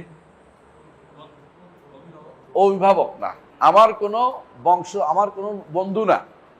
যাদেরকে বলছে এটা, এরা কাদেরকে বলছে? এই বর্ণনাটা এইখানে বলছে তো আমার অলি কারা? আমার অলি হচ্ছে মুত্তাকিরা। অন্য বর্ণনায় আসছে আল্লাহ এবং ইমানদার, নেক ইমানদাররা, এটা বর্ণনাগুলি আসছে। তো এখানে কেন এটা বলছে, কাদেরকে উদ্দেশ্য? অন্য বিশুদ্ধ বর্ণনায় আসছে এখানে আলা আবি তালেব বলছে, আবু তালেবের বংশধররা আমার কোনো উদ্দেশ্য না যে বংশীয় পূজা করা। বুঝলেন কথাটা? রাসূলের উদ্দেশ্য হচ্ছে বংশ পূজা বা বংশ দিয়ে ভালো বন্ধুত্ব হবে, এটা উদ্দেশ্য না। আমার বন্ধু তারাই যতজন ঈমান আনবে, আল্লাহ এবং আল্লাহ রসুল অনুসারী যতজন কিয়ামত পর্যন্ত আসবে, সবাই রসুলের বন্ধু, সবাই রসুলের প্রিয় পাত্র, সবাই রসুল সবারই মুরব্বী এবং সবার জন্য তিনি অভিভাবকের কাজ করবেন। কিন্তু যারা ঈমান আনবে না, অমুকের বংশধররা তার অভিভাবক না, তিনি বলেছেন। অন্য বর্ণনা, বিশুদ্ধ বর্ণনা আসছে, সেখানে তিনি বলেছেন আল আবি বলান বলতে বুঝাইছে আল আবি তালেব। এরাও একটা শুদ্ধ বোঝা গেল। আল আবি তালেব যদি হয় তাহলে উদ্দেশ্য কি? উদ্দেশ্য হচ্ছে ইসলাম আসার পরে বংশীয় কৌলিন্যর কোনো চিহ্ন দিয়ে কেউ পার পেতে পারবে না। অমুকের বংশধর যা বলে তা শুদ্ধ, এটা শুদ্ধ না। শুদ্ধ হইতে হলে রসুলের অনুসারী হইতে হবে। এটা বুঝাতে পারছি, বুঝছো তো? আচ্ছা, এইটা বোঝানোর পরে এখন বোঝা গেল যে এখন হয়তো বলতে পারে যে হ্যাঁ, তাহলে কি আবু তালেবের বংশধর মধ্যে আকিল আছে, আলী আছেন, জাফর আছেন, ওরা তো আবু তালেবের বংশ, 3 ভাই, এটা তো ঈমান আনছে, বাকিরা ঈমান আনে নাই, তো ওদের কি বাদ দিচ্ছে কিনা? না, ওরা উদ্দেশ্য হচ্ছে ওরা ঈমানের ভিতরে পড়ে গেছে, বংশীয় ভাবে আসে নাই। বংশ পূজা এগুলি ইরানের মধ্যে আছে। ইরানে বংশ পূজা করে, নিজেরাও বংশীয় পূজা করতে। কারা? ইরানটা কি করে? শাহনামা। ওই যে পারস্য বংশের মধ্যে তাদের শাহনামা আছে, বুঝছেন কিনা? মানে বাদশাহনামা, শাহনামা বুঝছেন? শাহনামা লিখছে কে জানেন? ফেরদৌসি। তো এই শাহনামা ওরা এখন পর্যন্ত তারা রক্তের পূজা করে, রক্ত বংশের। এই জন্য তারা হোসাইনের অনুসরণ করে। কেন জানেন কিনা? কারণ হোসাইন ইবনে আলী রাদিয়াল্লাহু আনহু তিনি বাদশাহ এজজিজারদের মেয়েকে বিয়ে করছিল। এই জন্য তারা হাসানের বংশধরের মধ্যে তারা মানে না হোসাইনের বংশধরের মধ্যে, কারণ পরবর্তী সমস্ত সন্তান এই মেয়ের বংশধর। এই জন্য তারা মনে করে যে এই থেকে যেহেতু সন্তানগুলি আসছে, সুতরাং এরা আমাদেরই লোক। কারণ ইহুদিরাও যেভাবে রক্তকে, হ্যাঁ, আর্যরাও তাদের কাছে মেয়ে হইল পরিচয়, অর্থাৎ মেয়েদের রক্ত হইল শুদ্ধ অশুদ্ধের পরিচয়, মানে বংশ আছে মেয়েদের থেকে হিসাব করে। ওই ইরানিরাও তাই, ইরান তো আর্য, আর ইহুদিরাও কিন্তু মেয়েদের থেকে হিসাব করে, তাদের বংশের হিসাবটা করে। এই দুই জিনিসটা কিন্তু আপনি সবসময় মিল পাবেন, এই দুই জিনিসটা না। এই জন্য ওদের এই জিনিসটা ওরা খেয়াল রাখে, তাদের বংশ দিয়া মেয়েদের দিয়ে তারা হিসাব করে, যে এই জন্য তারা মেয়েদেরকে যখন বিয়ে দিচ্ছে মেয়েদের বংশধর সব শিয়া বানাবে। এই জন্য শিয়া বানাবে, এই জন্য এই শিয়া বানানোর জন্য তারা কোথাও বিয়ে দিলে শর্ত দেয় যে আমাদের বংশধরের মধ্যে মেয়ের পরে শিয়া হবে, এটা শিয়া থাকতে হবে তাদেরকে। কারণ ওই ইহুদিদের মতোই তারা সেইভাবে নেয়। মোট কথা এটাই যে এই বংশের সিস্টেম দিয়ে আপনি হেদায়েত পাবেন না। এই জন্য রাসূলুল্লাহ সাল্লাল্লাহু আলাইহি ওয়াসাল্লাম বলেছেন ইন্না আলা আবি ফুলান, অমুকের বাপের পরিবার আমার কোনো বন্ধুত্বের, আমার কোনো অভিভাবক বা আমার কোনো বন্ধুদের ভিতরে পড়ে না। আমার বন্ধু হচ্ছে কারা? আল্লাহ এবং ইমানদাররা, নেককার ইমানদাররা। রাসূলুল্লাহ সাল্লাল্লাহু আলাইহি ওয়াসাল্লাম বলছেন তারা আমার বন্ধুর ভিতরে পড়ে। বুঝে আসছে কথাটা? আচ্ছা, এরপরে তিনি বলছেন এটা কি শেষ হয়েছে? হ্যাঁ, ইন্নামা আউলিয়াই আল মুত্তাকুন। মুত্তাকিরা হচ্ছে আমার, বিভিন্ন বর্ণনা আসছে, একটা হচ্ছে মুত্তাকি অথবা সালেহুল মুমিনিন আসছে, 2টা বর্ণনা আসছে, কোনো সমস্যা নেই। আচ্ছা, আরেকটা হাদিসের পরে আমরা শেষ করবো ইনশাআল্লাহ, সেটাই শেষ করতেছি ইনশাআল্লাহ, একটা আমাদের সময় বেশি নিল। আনাস ইবনে মালিক বলে তিনি বলেন রাসূলুল্লাহ সাল্লাল্লাহু আলাইহি ওয়াসাল্লাম, এটা আপনি বুঝতে পারবেন কেন। রাসূলুল্লাহ সাল্লাল্লাহু আলাইহি ওয়াসাল্লামের কাছে কিছু লোক আসছে, আসার রসুলের পরিবারের কাছে আসা জিজ্ঞাসা করছে রসুল কি কি ইবাদত করে। তো রসুল রাতে ঘুমান, ইবাদত করেন, রোজা রাখেন, রোজা ভাঙেন, সবই বলছে। রসুল গোস্ত খান। তাদের মধ্যে একজন বললেন রসুল তো রসুলই, আমাদের সাথে রসুলের তুলনা চলে? রসুল তো এমনি আল্লাহ সব গুনাহ মাফ করে দিয়েছে, যা ইচ্ছা তা করতে, আমরা এগুলি করবো, আমরা আরো কঠিন ইবাদত করবো। কি? একজন বলে আমি গোস্ত খাবো না, একজন বলে আমি আর রাতে ঘুমাবো না, সারাতে পারত। আরেকজন বলে যে আমি বিয়ে করবো না, আরেকজন বলে আমি সারা বছর রোজা রাখবো, আমি আর রোজা ভাঙবো না। বুঝছো নি? 4 জন হয়ে গেছে। কয়জন? 4 শ্রেণী। রাসূলুল্লাহ সাল্লাল্লাহু আলাইহি ওয়াসাল্লাম বললেন তোমরা এটা বলেছ? বলে আমরা এটা বলেছি। তারপর রাসূলুল্লাহ সাল্লাল্লাহু আলাইহি ওয়াসাল্লাম বললেন যে লাকিন্নী আকুমু ওয়া আনাম, আমি রাতে দাঁড়াই এবং ঘুমাই, ওয়া আসুমু ওয়া আফতির, রোজা রাখি এবং রোজা ভাঙি, ওয়া আতাজাওয়াজুন নিসা, বিয়ে করছি, ওয়া আকুলুল লাহম, গোশত খাই। সুতরাং ফামান রাগিবা আন সুন্নতি ফালাইসা মিন্নি, যে কেউ আমার সুন্নত থেকে মুখ ফিরিয়ে থাকবে সে আমার অনুসারী। এরা কি খারাপ চায় না? খারাপ চাইছে? নিয়ত খারাপ বলতে বলা যাবে? নিয়ত হইলেই শুদ্ধ হয়ে যায় না। আল মুরাদু আরবরা বলে আল মুরাদ লা ইদফাউল ইরাদ, যে তোমার মুরাদ, তোমার উদ্দেশ্য দিয়ে তোমার উপরে দোষটা আমি বন্ধ করতে পারবো না। একজন বলে যে আমি তো ওরা বাঁচাইতে চাইছি, এই জন্য কূপ দিয়ে কাটিয়ে ফেলছি, এটা হইলো? এটা তো হলো কিভাবে বাঁচাইছে? গায়ের মধ্যে বড় পোকা বসছিল, সাপ বসছিল, কূপ দিছি, বেটাই মরে গেছে। তোমার আগে সাপ দিয়ে কূপ দিতে গেছি কেনা? লাঠি দিয়ে বাড়ি দিছি কি জন্য? হ্যাঁ, বাঘ মারার জন্য বা কামড় মারার জন্য। তোমাকে লাঠি এত জোরে মারতে তো বলিনি। তো তুমি নিয়ত ভালো করলে তোমার কাজ হইব না। রাসূলুল্লাহ সাল্লাল্লাহু আলাইহি ওয়াসাল্লাম যেটা বলেছেন এখানে, যে তোমরা আমার সুন্নত অনুসরণ করো, এখানে তুমি আরো বেশি করতে চেষ্টা করো না। এরাও বেশি করছে খারেজিরা, এখন অনেকেই এর চেয়ে বেশি করে। বেশি করলেই যে ইবাদত হয়ে যাবে তা কিন্তু না, বেশি বেরলে যে নাজাত পাবে তা কিন্তু না। ইসলাম হচ্ছে রাসূলুল্লাহ সাল্লাল্লাহু আলাইহি ওয়াসাল্লামকে অনুসরণ করা। এই জন্য বলছেন যে সাহাবী হওয়া সত্ত্বেও, তারা তো সাহাবী ছিল, সাহাবী হওয়া সত্ত্বেও বেশি কথা বেশি আমল করব, তারপর রাসূলুল্লাহ সাল্লাল্লাহু আলাইহি ওয়াসাল্লাম এটা অনুমোদন করেন। তাবাত্তুল করা যাবে না। তাবাত্তুল মানে হচ্ছে বৈরাগ্যপনা, বৈরাগ্যপনা নিষিদ্ধ। এবং এত কঠিন কথা বলেছেন যে আমার উম্মতের অন্তর্ভুক্তই না তারা, লাইসা মিন্নি। এবং আরো কি বলেছেন যে এটাকে রঘুমানের সুন্নাহ বলছেন, যে আমার আদর্শ থেকে মুখ ফিরিয়ে থাকা। সাহাবী হওয়ার পরে কেন এইটা যদি কোনো একটা ভালো আমল, এগুলো কিন্তু কোনোটাই বেদাত না। কেউ যদি ইচ্ছা করে ইবাদত করতে পারে, কিন্তু এরপর যদি কোনো কেউ বেদাত করে, বেদাত দিয়ে যদি কোনো ভালো হইতে চায়, কথা বুঝেন, আর যদি কোনো সাহাবী না, তাহলে আরো একটা সমস্যা। সাহাবীর তো আলাদা একটা মর্যাদা আছে, তারপরেও তারা বেদাত করে নেক আমল দিয়ে বেশি করতে চাইছিল, এটা নেয় নাই। আর যারা সাহাবীও না, বেদাত করছে, রসুল নেক আমলের ভিতর নাই, বাইরে চলে গেছে, তারপরে তারা যদি হেদায়েতের জন্য আশা করে যে আমরা হেদায়েত পাবো, তাহলে হেদায়েত কোথায় পাবে? কোথায়? এটা বুঝাচ্ছে যে ইসলাম হচ্ছে রাসূলুল্লাহ সাল্লাল্লাহু আলাইহি ওয়াসাল্লামকে অনুসরণের নাম, নিজের পক্ষ থেকে কোনো কিছু তৈরি করার নাম নয়। এটা হচ্ছে আজকে দর্স। আল্লাহ আমাদের তৌফিক দান করুন। সুবহানাকাল্লাহু ওয়া বিহামদিকা, আশহাদু আল্লা ইলাহা ইল্লা আনতা, আস্তাগফিরুকা ওয়া আতুবু ইলাইক। আসসালামু আলাইকুম ওয়া রাহমাতুল্লাহি ওয়া বারাকাতুহু।